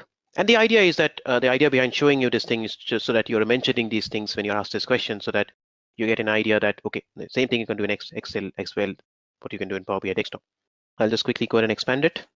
I'll select my orders table from here, and you can see the very, very similar options are coming up: load, edit. It'll open up the query editor very similarly how it opened up in my Power BI Desktop. Okay, so you can processing my queries. The concept of queries is very similar to what we saw in the desktop, and you can see it's opening up the query editor. And again, here you can see that the interface is very, very similar to what we saw in Power BI Desktop. Remember, it's very easy to confuse that I'm actually opening up Excel, but this is actually Excel. It's not Power BI Desktop. Okay, so I can do the same stuff I performed just a while back in Power BI Desktop. I can go back and remove my columns. I can remove my order date, a row ID. See the steps are getting added. I can add the custom column. Go to add column, custom column. I can do pretty much the same stuff here. Okay, I can add that cost column, which is going to be sales minus profit. Click on OK, custom column added, and now we can go back to home and say close and load to. Okay, and when you're closing and loading, essentially what happens is you're loading that whole stuff into your model. Okay, and which is nothing but the Power Pivot. All right, so it's very, very important that you have this understanding that Power BI Desktop is not to be learned in isolation. It's not to be learned in isolation, but you should have an appreciation of the fact that behind the scenes is nothing but Excel in action. Okay, so whenever you're asked any kind of questions on the entire architecture of Power BI or the components of Power BI, it is very, very important that you link it to Excel and you give them a very, very concise and holistic answer of what you can do in Power BI Desktop and what you can do in Excel and how similar they are overall. Okay, so that's about Power Query, Power View, Power Pivot, and Power Map. Power Map is another add-in component in Excel, and essentially Power Maps are leveraged pretty much the same way within Power BI Desktop as well, using the very, very powerful mapping feature here that you have. Okay, you can build some very, very cool maps directly from the Power BI Desktop. Okay, and essentially you can do some pretty cool stuff in the Power Maps feature as well that you have within the Excel add-ins. Okay, we have data catalog. Data catalog is basically Azure data catalog, so it's pretty helpful for connecting to different sources, management of different sources. Your data management gateway, which is used for connecting to on-premises data, another very, very essential component, with something that you set up in the service level. So if you go to the Power BI service, basically, so whatever you see I have right now is what I call the Power BI service. So remember, guys, I talked about this in the initial session, beginning of the session, where I said, this is my client development tool. Okay, this is Power BI Desktop. It's a client development tool. This is where I build my stuff. And after I build my stuff, I publish it onto what I call the service. And just to give you a quick demonstration of that, just to give you a very, very quick demonstration of that, I'll build a very, very simple line chart here. And I'll just go ahead and name this as, I'll just give it a name. Okay, probably I'll go ahead and name it as demo. I'll save it and call it demo. That's my demo Power BI report. Remember, Power BI reports get saved with the file name extension of PBIX. That's another very important interview question. They tend to ask you what are the different extension types, and it's not only with Power BI files. They actually something called template files also, which I call Power BI template file. This PBIT. Remember, these two types of extensions. PBIX stands for the Power BI file, that is the Power BI analysis file, and PBIT, which stands for the Power BI template file. Okay, so I'll save it with the name demo. click on save. Remember, for publishing, it is very important that you're signed in. And once you're signed in, once everything else is set up, you can just go back and save it in your workspace. And once you've done that, you can just go to the service and check that your stuff has been published. Okay, like something very similar will be visible on your service, and you can look at the report section where you can see that has been published. This retrospective report has been published. And remember, this is the cloud environment. Okay, so this is my development tool. That's my development environment. That's my client. And this is the cloud environment, which is my server. Okay, I published my stuff here. And now all my end users can view my reports and dashboards from here. Okay, so from here, I can further create what I call dashboards. And then I can go to my dashboard and say, share my dashboard. I can go to share. And then I'll mention with whom all I want to share my dashboard and give the email IDs of all the folks I want to share my dashboards with. One very important thing to remember that in Power BI, you can only share stuff with everyone in your organization. So for instance, if you look at this link, this is where you can simply go ahead and specifically give access to who all you want to share it with. Just start typing the email addresses that you want to send them, and automatically they'll receive email notifications, or they will basically get notifications on their Power BI service interface, which is basically the tab here. It's a notifications tab that you basically have here. Okay, so very easy, very simple, very intuitive process overall. And just mention these pieces when you're talking about it. And again, it just goes to show the overall depth of knowledge that you have in the tool if you mention all these different components taken together while you answer these questions. Okay, what are the sources that Power BI can connect to? Actually, there is infinite. Okay, so ideally there are a lot of sources Power BI can connect to. If you go to get data, this is only from the desktop. Okay, from the desktop it can connect to a wide range of sources. So you can go to more, you can just take a look at the available sources that Power BI can connect to. We saw an example with Excel, but you can connect to files, XML, JSON, databases, ton of databases that you have. Okay, and if you don't see anything here, you can obviously set up an ODBC connection. Very easy to set up an ODBC connection also. And online services, this list just keeps growing. Azure services, and it's pretty cool list of services and sources you can connect to. Okay, another very interesting option is web data. Just to give an example on this, you can very easily connect to web data, and I'll take an example of money control.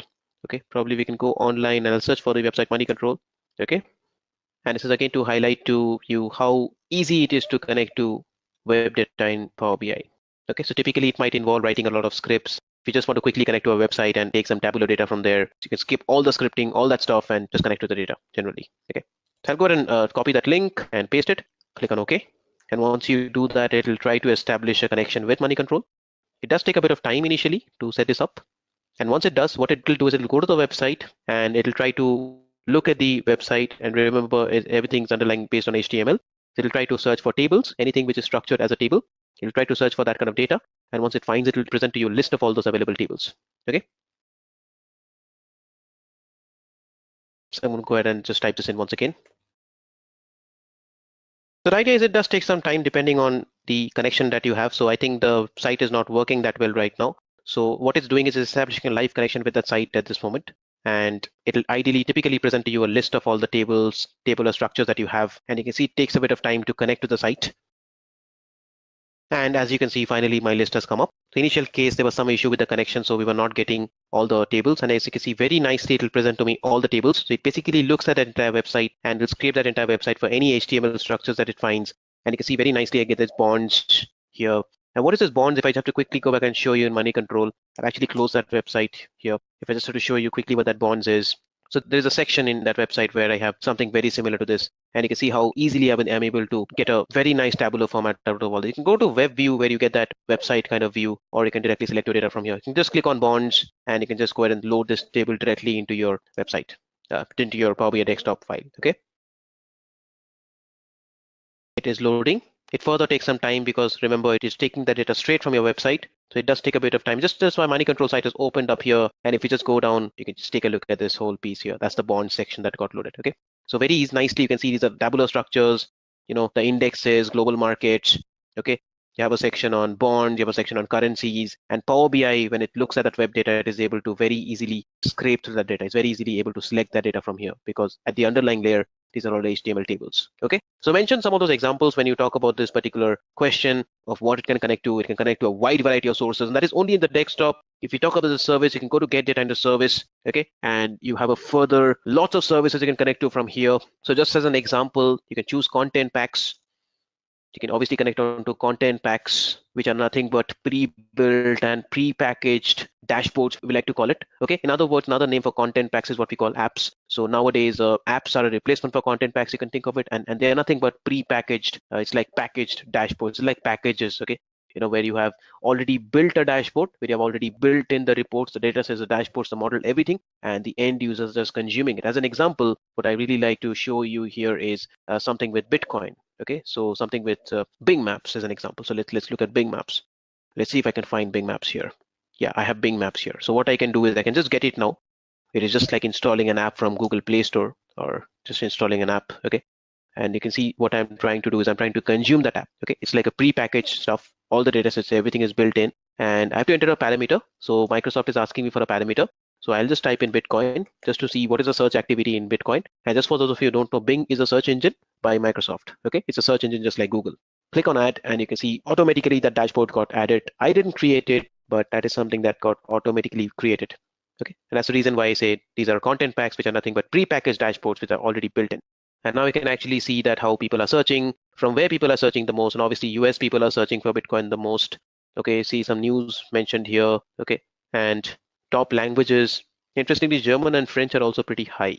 Okay, see the change, week over week change, how many more people are viewing, and you also get a pretty good line chart here where it actually shows you the activity. Okay, the activity is the last week, and pretty interesting. I mean, on this particular day, there was a big spike. You can see that 24,037 people actually searched for it.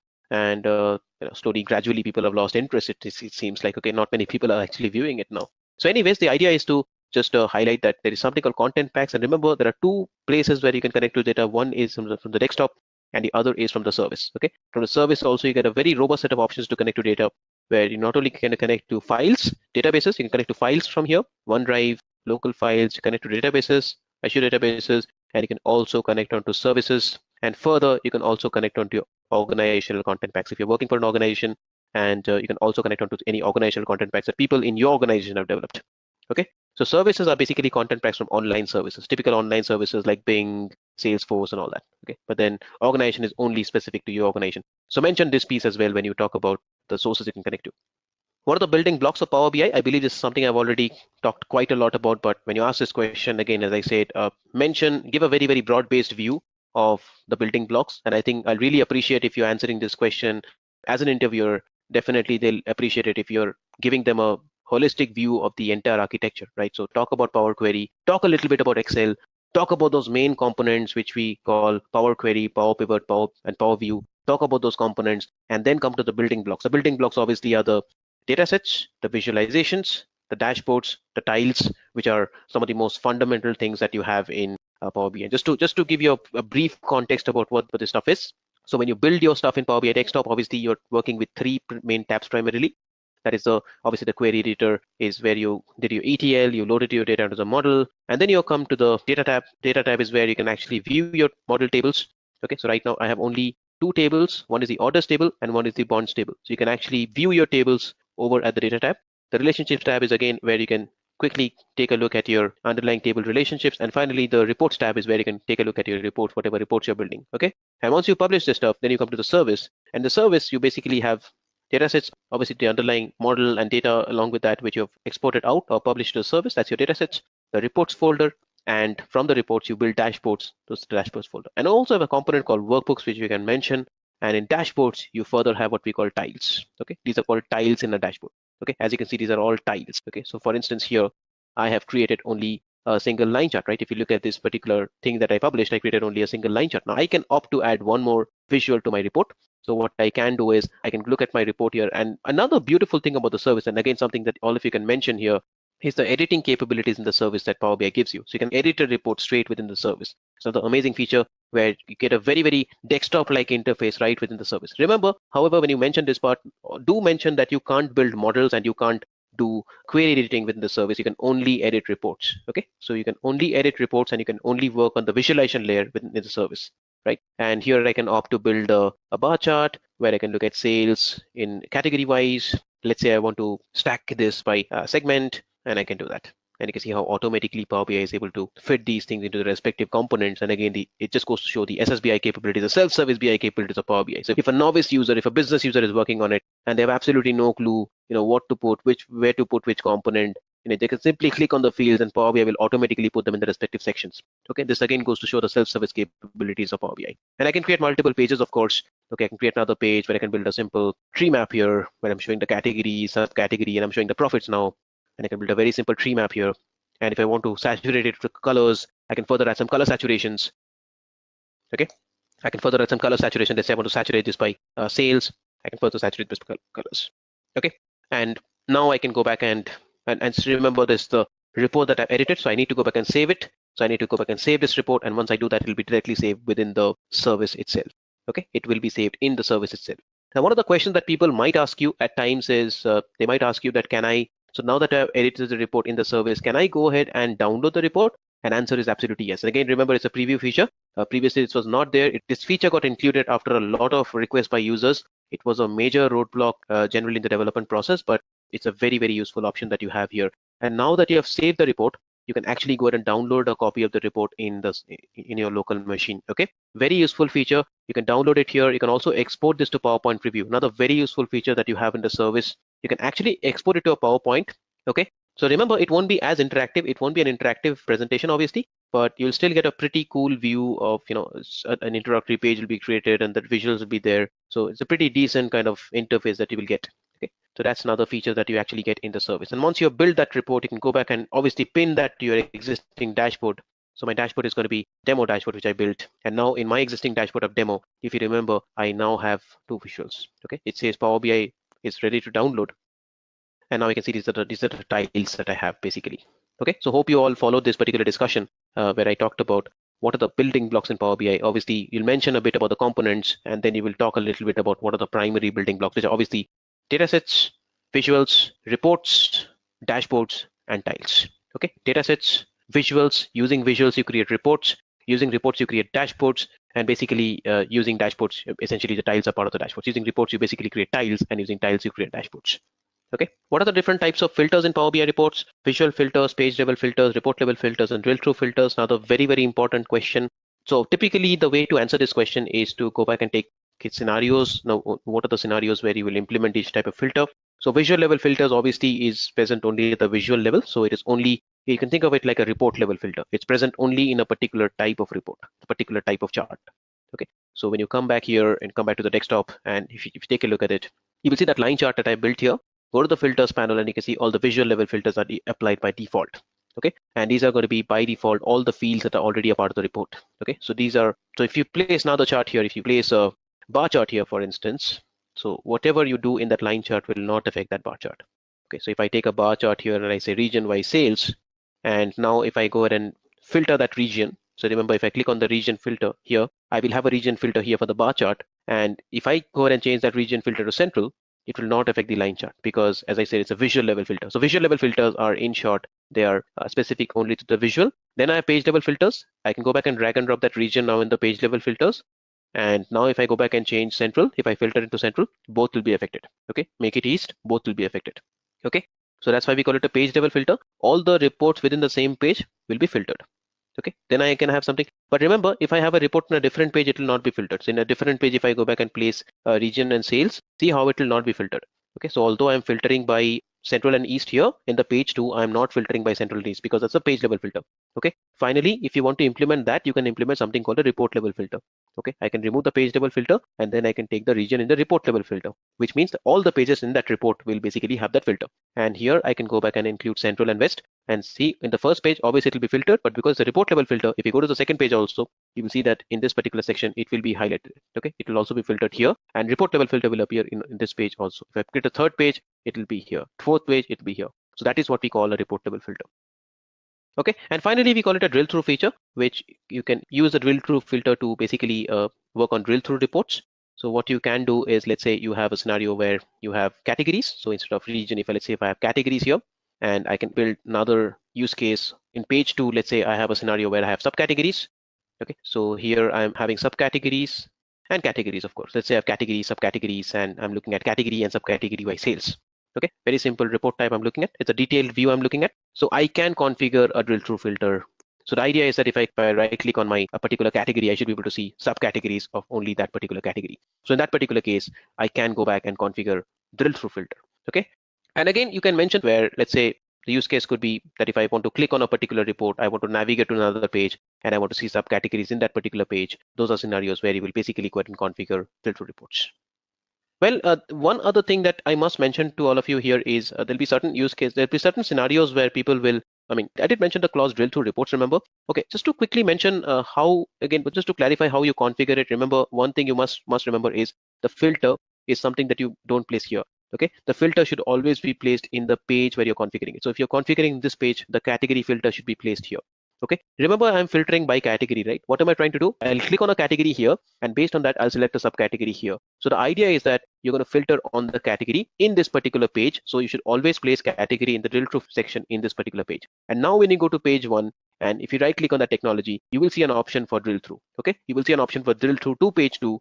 And when you do that, you will see only technology getting filtered. And once that happens, you will automatically see that in the drill through filter section, category technology is automatically filtered. Remember guys, it's a very recent inclusion. It's not exactly again, drill through filters typically was not part of the filters panel even a few months back. Okay, this again came very recently, and it's again a very new feature, but it's always a very useful feature, because drill through reports is something that if you have worked across other tools, enterprise reporting tools, it's a very common feature where you click on a particular item and you want to go to another page where you're filtered with that particular item. Okay, and this is a very useful case, right? It's a very useful scenario where it enables you to do that, right? So you can not only configure stuff in one page, but you can actually configure stuff in another page. Another very common scenario, another very common use case for this could be that there could be initial introduction page, right? The initial introduction page could be like, you're showing the categories, right? You're showing all category related information. So you're showing technology, and you're basically showing all the categories, right? The categories are furniture, office supplies, technology. So everything about the categories you're showing. And then your page 2, and the page 2 will actually consist of everything about the subcategories, right? It is the subcategory page. It is a subcategory page for the category that you have selected. And page 3 could be the product page for the product that you have selected from that subcategory, essentially from the subcategory that you've selected. Okay, so I can further build another page. And guys, remember, this need not be a table. Okay, this could be anything else. This could also, and by the way, you don't need to have category also. This could be anything else. This could even be a bar chart. Okay, I'm just giving a table as an example, but this could be any kind of visual. It could be one visual, it could be multiple visuals. You could also have a pie chart here. Okay, I can do a Control C, Control V. I can build a pie chart here, and you could build any kind of visual. But remember, the concept is that whatever subcategories you see, so I'll call this a subcategory page, and that is basically my initial category page. And I can further build one more page called the product page. And the product page is where I'll probably have some detailed information, or probably I can build a bar chart here also, where I'll get my product IDs, or my product names in the values axis, the sales. Probably go back and sort this data, sort by sales. So I'm showing my highest sales up on top. Okay, and here I'm going to go ahead and sort this information by subcategory. So I can go back and sort this by subcategory. So what I'll do is I'll take the subcategory and put it in the drill through filters here. Okay, so now remember, category, this page I have no filters. So because that's my main page, there's nothing should be applied. Everything about my categories. In the subcategory page where I have everything about my subcategory. Here obviously I've selected a category, so that is filtered out. But then further I can go back and select my product from here. Okay, so the idea is that you will navigate from here. So you want to go to drill through, you want to go to subcategory. Okay, so I'm looking at a particular category. I want to know more about that category. So go to subcategory, show me more about furniture. Now whatever you're seeing right now is about furniture, right? You're seeing all the all the top subcategories in furniture. You're seeing all the top subcategories in furniture. Now, okay, interestingly, you see furnishings is not done that well. Okay, so furnishings is kind of a laggard. You want to see what's happening in furnishings. So you want to click on that, and now you want to go to drill through in product. You want to see all the products of that particular subcategory, and that's how you get to see all the products of that particular subcategory. Okay, so that's the idea of drill through filters. Again, it's a very important concept, very powerful feature in Power BI, and it's very important that you mention that. Okay, so those are the main types of filters that you have in Power BI desktop. Content packs and apps, I think I covered that already, so just skip through that right now. DAX, very important part, guys, and obviously DAX is a functional language, very important piece in the overall Power BI desktop stack. Remember, in Power BI, whenever you talk about Power BI, and something that you guys will anyways mention when you talk about the components, obviously you guys talked about Power Query. There was an instance where I actually wrote a custom column. I actually added a custom column a while back. Okay, remember that cost column I added where I write a very simple expression called sales minus profit. So the language behind the scenes that's being written is called M code. Okay, so This is called M code. So Power Query is equivalent to M, whereas Power Pivot is equivalent to DAX. Okay, the underlying language that you use in Power Pivot is DAX, whereas the underlying language that you write in Power Query is essentially called M. And just to give you a very, very brief flavor of M, what it is, and if you go to edit queries here, remember all these queries are nothing but a combination of steps. And if you want to look at just a brief idea of what is M, go to View, go to Advanced Editor, and you can take a look at the M query syntax here. Okay, that's the M query syntax that gets highlighted for you here. So remember, this is existing in query editor, whereas Power Pivot is something, DAX is something that exists in Power Pivot. So where do you see DAX? You can go to the modeling tab, or you can just enter the modeling from here. You can go to new column and you can just start typing in your DAX queries here. Okay, we'll look at more about some of these examples just in a bit, but this is where you actually start typing in DAX. Okay, at a very simple level, I can say sum of sales. I'm creating a very, very simple calculated column here, and that is how you basically build DAX queries. Okay, I'll go back and just delete it. So very important, guys, when you asked about DAX, it could be a very generic question, but it's very important just to not be theoretical. It's very important that you mention a couple of things like it's a functional language and give some examples of how DAX is related to stuff that you can do in the Power Pivot, that is in the data model. And essentially it helps you add more meaning to your data, because your underlying data could be in a certain format, but there's certain kinds of calculations, there's certain kind of complex measures that you want to add, which could only be done in the Power Pivot layer and nowhere else. Okay, and we'll look at some examples of this just in a bit, of certain things that you can do only in the Power Pivot layer and nowhere else. You can't do that stuff in the ETL layer. Okay, might sound surprising, but I'll just show you some examples of why that is the case. Okay, these are some of the common DAX functions, and again this kind of goes hand in hand with the 9th question. So when you're asked about DAX, just mention some of the functions. Again, this goes to show the length and breadth of your overall knowledge of DAX, because any kind of job interviews on Power BI, DAX is an integral component, because people expect you to be good in DAX, right? Because it's not all about the visualization layer, it's not all about point and click on a visual, you get a visual, knowing the underlying features, which is fine, but people do expect you to understand the DAX queries very, very well. And not only DAX, even at some level, the M query language also you need to be good at least have a basic understanding, so that if there are errors, you want to do some debugging, at least you're able to pinpoint on those issues. Okay, filter function, it goes hand in hand with calculate basically, and this is again a very, very important component in Power BI desktop and something that you will use a lot. And whether you know any other function or not, this is one function that you have to know and have to understand. Okay, and calculate function basically operates in the filter context. I'll just briefly explain to you what this is and what are some of the use cases behind using it. So what I will do here is I'll create a very simple table.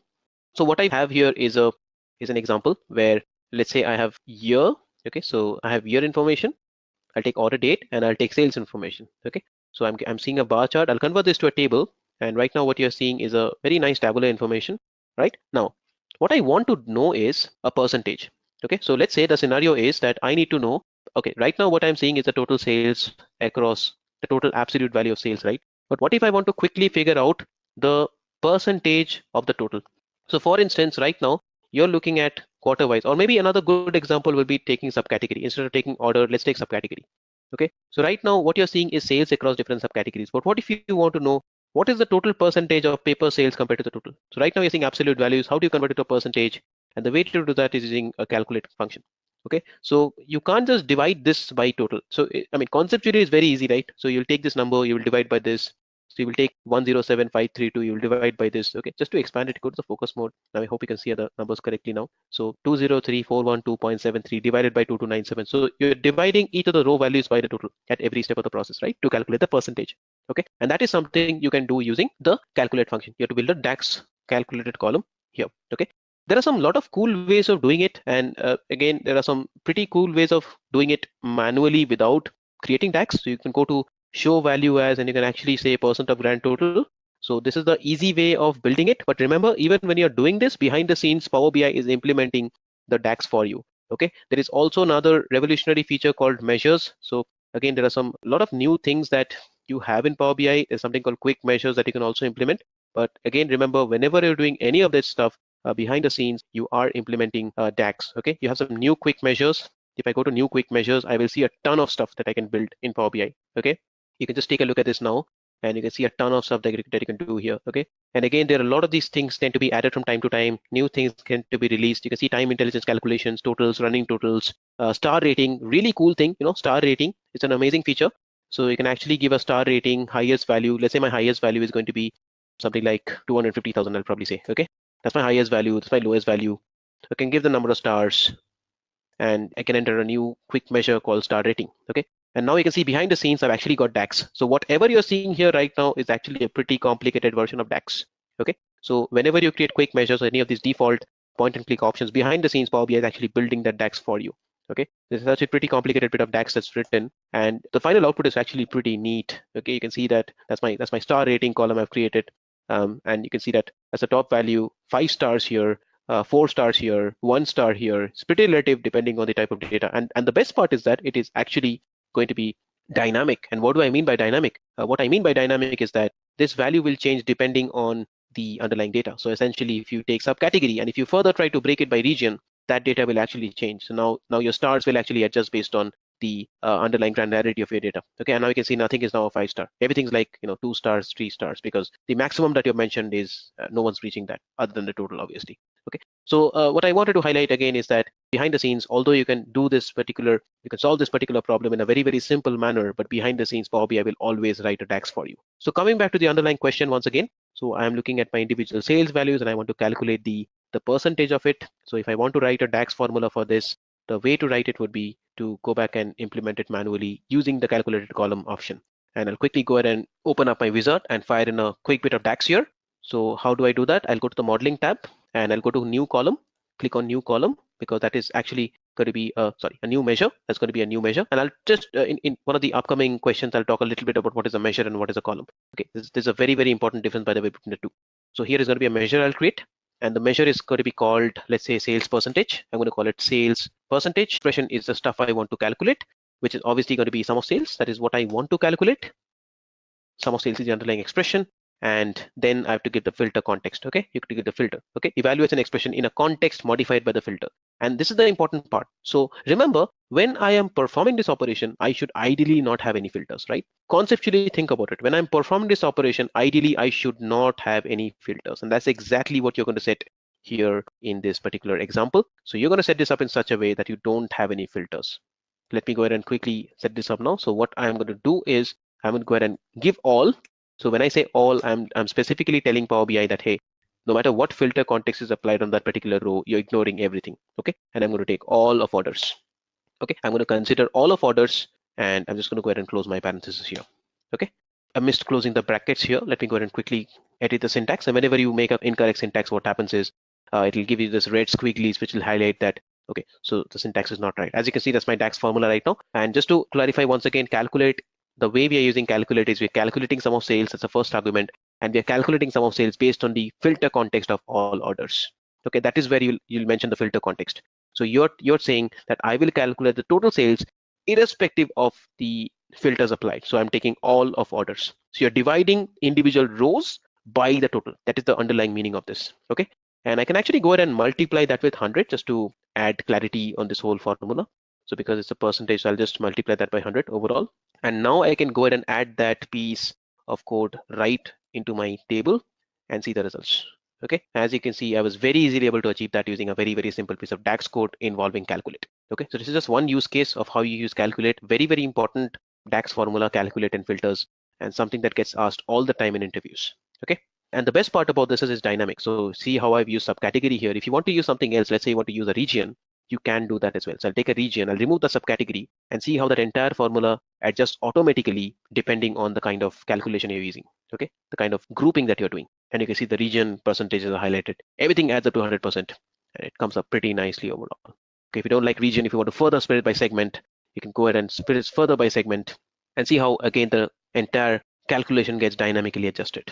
Okay, and this is again the beauty of measures. Okay, this is again the beauty of measures, which the very fact that measures are dynamic in nature. It is dynamic in nature and it will basically adjust every time you change anything in the visuals, change anything, filter anything, your measures will always recalculate. Okay, and measures are always created with a small calculator icon. Okay, what are the benefits of using variables in DAX? And variables in DAX are no different from variables in any other programming language. Obviously, DAX is another kind of functional language. So variables, one of the most important use cases is that it can be reused multiple times so as to avoid any kind of duplication or redundancy in your overall code, right? There are some other examples that we have on, you can specify what are some of the time intelligence functions. Again, calculate is something that you can use for this. So we talked about calculate, all, and filter. and you can obviously use them in multiple ways to go ahead and create n number of different use cases. Okay, this is one use case I mentioned, but you can obviously use calculate to create trailing X month metrics via DAX. Okay, it's a non-standard calendar, for instance. Okay, and you can see what we are doing here as a second step is we are using all again to remove existing filters. Okay, remember the concept of all is you're still applying the filter context, but the only difference is in all what you're saying is you're removing all the filters. Okay, what is a calculated column in Power BI and why would you use them? And this is the part where I talk a little bit about calculated columns.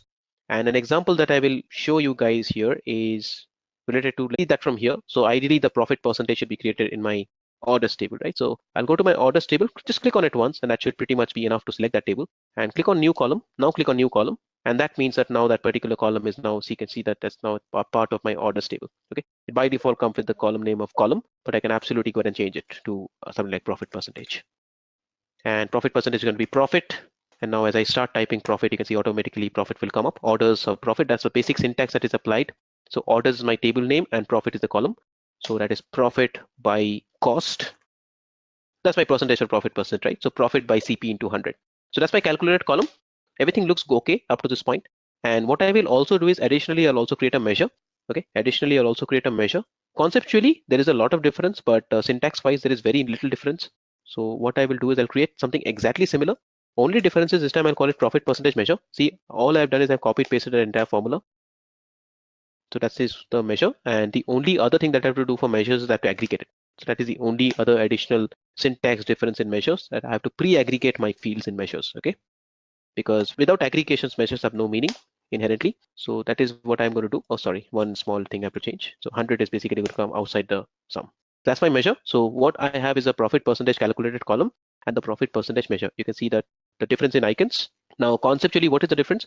There is actually a lot. And as an example, if I show you region, and if I basically want to know what is my profit percentage across different regions, if I just try to see the profit percentage using calculated columns, look at my number. Is that even a valid number? I mean, 300,000 percentage. Is that a total profit percent? Answer is wrong. That is absolutely incorrect data. Okay, so even if I want to look at this data across in a granular level across different segments, you can see it's the same problem. I get very, very big numbers, which is definitely something wrong with my data. But the moment I take something like the measure, if I take that measure here, everything looks perfect.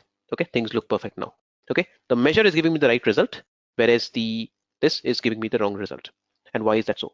And that is basically the key difference, the key conceptual difference between a calculated column and a measure. Okay, I'll come to the performance aspect, when to use what, and obviously when you answer this question on measures and calculated columns, performance aspect is also very important, but you should always start with the conceptual difference first. What is the conceptual difference? What is actually happening in the model?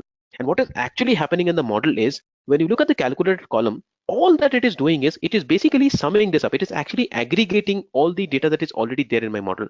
Okay, in other words, when you go back to the model, and when you look at the orders table, if you just scroll over to the right, you will see that profit percentage is actually calculated and stored for every single row in my model itself.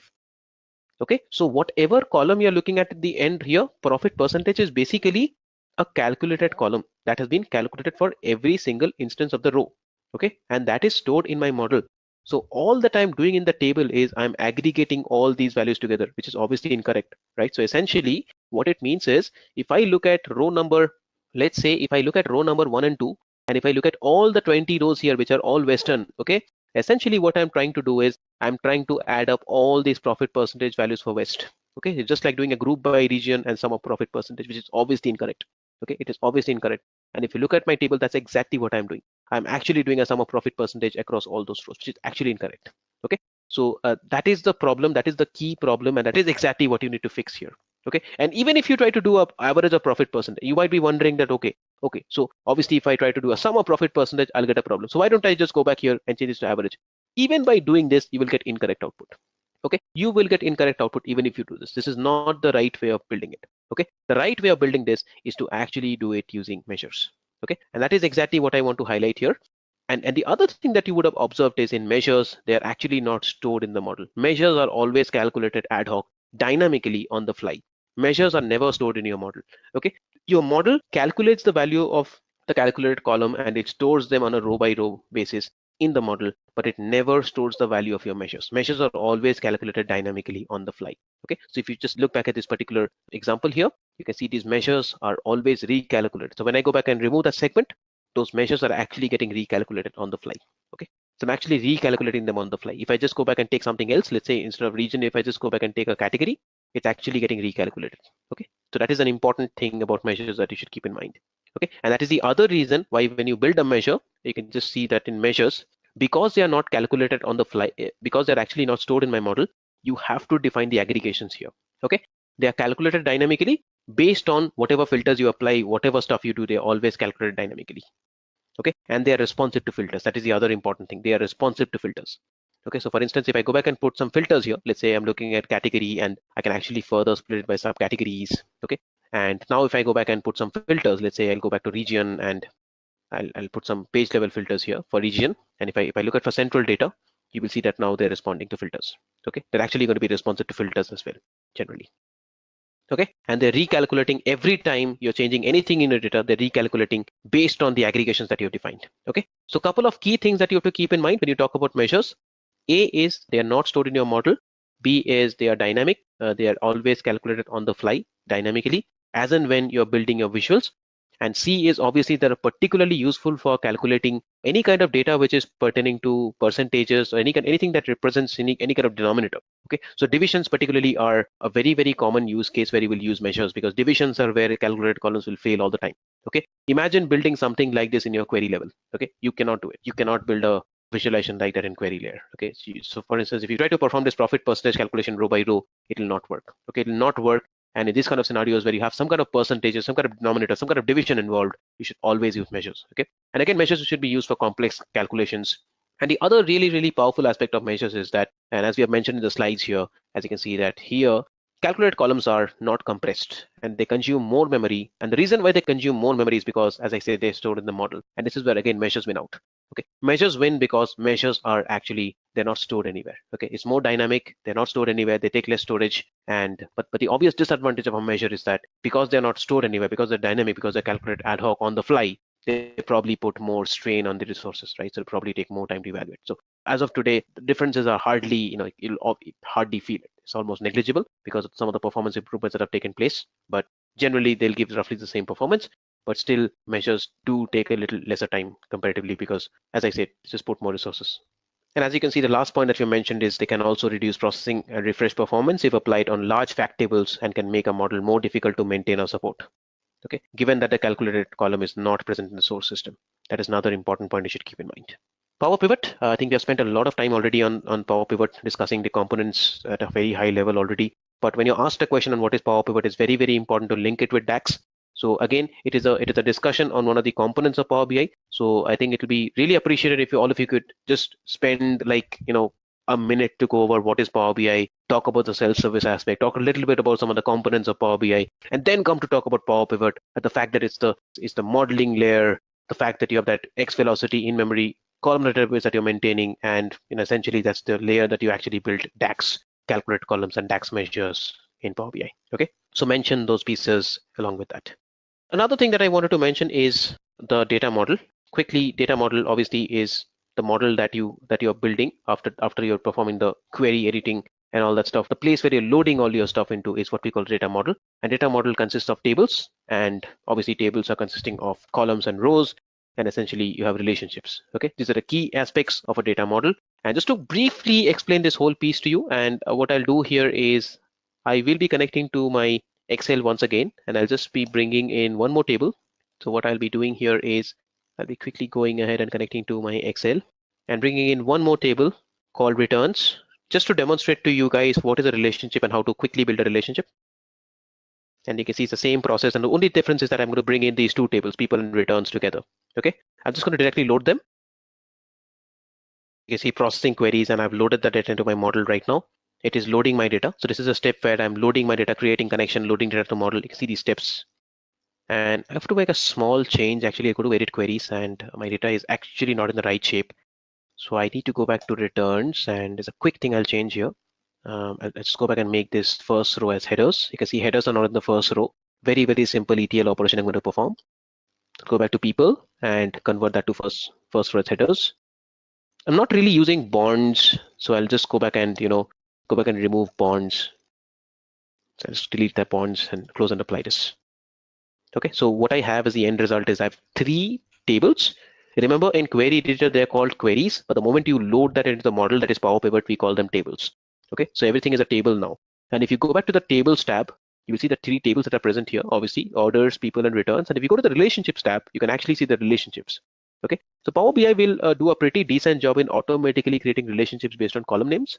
So if there are two similar column names, Power BI will automatically relate them, but then it will not do a very good job always. Okay, so for instance, here you can see region and region are automatically related. Just double click on the relationships tab and you can see the relationship, region and region are related. You can see the types of relationships, cardinality, many to one, one to one, one to many, the typical standard relationship types. And it's an active relationship. That's something you can turn on and off. Okay. And you can also, I can see, but returns, it was not able to relate. Let's go back and manually do it. Order ID, just, it's as simple as a drag and drop. And now we've related orders and returns as well. It's very, very important to build relationships, guys. And it's always a consideration that you always have to decide whether you want to keep everything in one table or you want to go back and keep things in separate tables. It's always a very, very key question that you might get. So at what level do you decide, should you normalize further? At what level do you decide that? So that's a very tricky question, and I think there's no easy answer to that, but it really depends. Just like so many other things, it really depends on a lot of different scenarios, because you can decide to have everything in one table. So for instance, if you look at this particular use case, you can decide to have orders, people, and regions, returns all in one single table. Okay, you can just go to query editor, do a merge queries. You can just join all these three together and have everything in one denormalized table. Things are good, but the obvious disadvantage is that it's going to be a big table. It's going to take a lot of space, and that's not a good thing. Okay, and on the contrary, you can keep them in separate tables, but the obvious problem will be that because the relationships are there, whenever you're trying to query data across, when you're trying to visualize something across three different tables, it's just going to take a little bit more time compared to when you're trying to do it in one table. Okay, so there are obvious pros and cons in both approaches, but it's important to understand the relationships are very, very important. And mostly in Power BI, as I said, you will mostly have these normalized scenarios where you will typically have a lot of these split out tables, and you will typically have to combine them with relationships. Okay, and why is relationships important? Because without relationships, you cannot visualize data across multiple tables. So for instance, you have orders here, people here, returns here, and if you go to my visualization layer now, I can opt to see sales by and you can see sales I've selected from the orders table. I can go to the people table. I can visualize that by person. Okay, I can actually visualize that by person. Remember, I have selected fields from two completely different tables, and I can actually filter that whole stuff by the return status. Okay, pretty cool, isn't it? And this is something I could not have done this if I have not related the tables. Okay, so you can see the visualization that I have here. I have selected fields across three different tables. And this was possible only because I've related the tables. If I have not related the tables, for instance, if I had not related my tables, if I just go back and remove the relationship here, if I make them independent tables without any relationship, you can see that it will give the same values. At times, Power BI will give an error like this, and at times it will actually go back and say, give the same value. Okay, so that's an important thing to remember and understand exactly why relationships are required. And these are some scenarios that you should actually point out when you talk about the data model and what is Power Pivot, and when you talk more about relationships. Okay, so the X Velocity in-memory analytics engine is something I talked about. That's basically the underlying engine behind Power Pivot. That's something that drives Power Pivot. It can handle a huge amount of data because at the underlying layer, it is nothing but a columnar database. Okay, it stores data in columnar databases, and columnar database, as some of you may know, is a very special kind of database which is optimized for storing huge amounts of data. And overall data access is very, very fast in a columnar database. It doesn't maintain data in a typical relational database format where data is stored in the form of rows and columns, typically the way we understand it. But columnar database is a very, very special way of storing data. And I'll encourage all of you to go look at it more. And if you can stress a little bit more on columnar database when you talk about this particular concept, just spend a little bit of time talking about what is a columnar database. Because as I said, everything about Power Pivot and the in-memory engine of Power Pivot is based on columnar database. So talk about a columnar database, mention a bit about what it is. And if you can get into those aspects of why data is fast, why access is fast, nothing like it. But it's not required. And that's getting too much in advanced aspects, but that's not required. But it's an optional thing that you can take a call on. Relationships, obviously, there's an option that you can set. You can either have one active relationship, you can have multiple active relationships. Obviously, if you go to the relationship types here, one very, very common use case of this will be order dates, the date thing. Okay, you can have order date, ship date, due date, and a very, very common use case of this is especially if you're dealing with role-playing dimensions. And this is a very, very common scenario that you should mention. Role-playing dimensions is a term that you should mention where you can only have one active relationship. Okay, very important that you mention that, guys. With role-playing dimension, you can only have one active relationship. Okay, and how do you make a relationship inactive? So we talked about that already. Let's say region and region related here. It's a solid line. can actually double click on that and you can make that relationship inactive. Click on OK, and that is an inactive relationship. Power Query, I think we have spent a lot of time on this already. So needless to say, when you talk about Power Query, mention a couple of key terms: ETL tool, shaping, cleansing, transforming data. Very, very important pieces. And also mention the M query bit, that every query is a combination of steps and you can build multiple queries, and ultimately the underlying layer you're writing M code. Okay. Query folding is actually another very, very important feature in Power BI, and obviously it's more of a performance enhancement question that can get asked. Very, very important question actually that sometimes tends to get asked here from a performance optimization standpoint. And query folding basically relates to the fact that the kind of operations that you can perform at the source get transferred to the source. Okay. So at a very basic level, you can see that there's something called view native query. There will be something called view native query that you will see. So if I just quickly go ahead and get some data from SQL Server here, real quick, I'll try to pull in some data from SQL Server. I think this is also the first time that you're seeing how we connect to a SQL Server. So I give it dot as my server name, and I'll try to connect on to my local instance. I have a database called AdventureWorks as a demo. So I'll connect to my AdventureWorks database, and here I'll go ahead and connect to, let's say, dim customer, or let me go back and connect to dim product. Connect to dim product. Click on OK, and there goes my SQL Server table. And if I try to add in some columns here, let's say what I'll do is I'll try to remove all this stuff. Okay, try to remove all the stuff that I have here. Remove columns. Obviously, these are things that's going to work as expected. Just like as we understand, steps are going to be created. I can go back and remove all this stuff from here. Okay, I don't need this. So I kept only 3 columns. And what I can do here is further thing, I can actually add columns, whatever. And the idea here is to show you something called view native query. And what happens here is that I've actually got data into Power BI desktop now. Okay, you remember I connected to my SQL Server, I got data into Power BI desktop, and after that, whatever transformation I performed here, I performed this within Power BI desktop. Okay, so whatever transformation I did it within Power BI desktop. But using query folding, Power BI will actually transfer that operation to my source. So what is my source? My source is my SQL Server. So instead of performing this operation within Power BI, that is, instead of performing this in memory inside Power BI, I will be performing this in database. Okay, so you're transferring in-memory operation to an in-database operation. Now that stuff will be performed in your database, that is in your SQL Server, and the resultant will be returned. So if you just go to right-click on that and go to View Native Query, you can see that this is the resultant stuff that will be returned from my underlying table from my database. Okay, it's a very powerful feature, and what it means is that when you're actually getting the data into Power BI, you're not going to get all those 50 columns, right? If you need only 3 columns, then Power BI will bring in only those 3 columns. And actually, as I said, it's a very, very powerful feature. And it not only works with removing columns, you can actually go back and remove columns. And you can see that at this layer also, if you go to View Native Query, it actually gets renamed as alias gets applied. Okay, so let me give some different name here, like color name. Let's say English product name, I'm going to call it, let's just going to call it product name. Okay, and here I'm going to call it product ID. So I've actually renamed all my columns here. And as we understand in as part of the SQL language, when you rename a column, all you're doing is you're actually applying an alias. And again, as you can see, although this step I'm performing within Power BI desktop, Power BI desktop will just go back and offload that operation or transfer that operation back to the source, which is the SQL Server. And if you go to View Native Query, you can actually check that. Okay, and again, it's a very, very important piece that you should keep in mind. If you try to do a split here, let's say I'll try to do a split here, split by delimiter. Okay, and let's say I want to split this by a space and click on OK and see how I've split that stuff. And if I right click on this, now you will see that View Native Query is disabled, because in the native SQL language, in native SQL Server, this operation is not supported. So up to a certain point, you can do query folding, but beyond a certain point, you can't do query folding. That is another important thing to keep in mind. So if you perform any transformation in query editor, for which query folding is not possible, obviously View Native Query will be grayed out in that case. Obviously that means that at the native database layer, that particular operation is not supported. So that's another important thing to keep in mind. Okay, what are some of the common transformations? Another very, very important question that might get asked at times, because just to test your basic level of knowledge, changing data types, very fundamental thing. You'll do it always, all the time. Another thing that I will add is adding, header rows. You want to basically modify your header rows. Filtering rows, another very useful thing. Typically, if you're connecting to Excel data or some kind of CSV sources, initial few rows might just be, gibberish. It might just have merge cells, some kind of image, some kind of introduction, headers, all those stuff.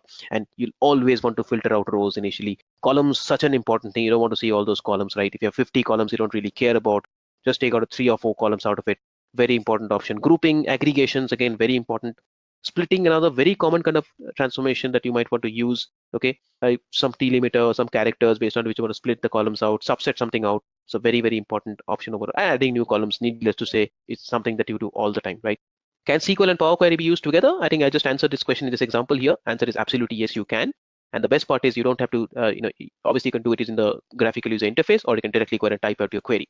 You can straight away type out your SQL query here, more customized SQL query across multiple tables. What are query parameters? Query parameters are, again, a very, very important topic in Power BI. And query parameters, the whole idea is that they are very similar to filters, but they are a more dynamic sort of filters. And the way you set them is using the parameters wizard.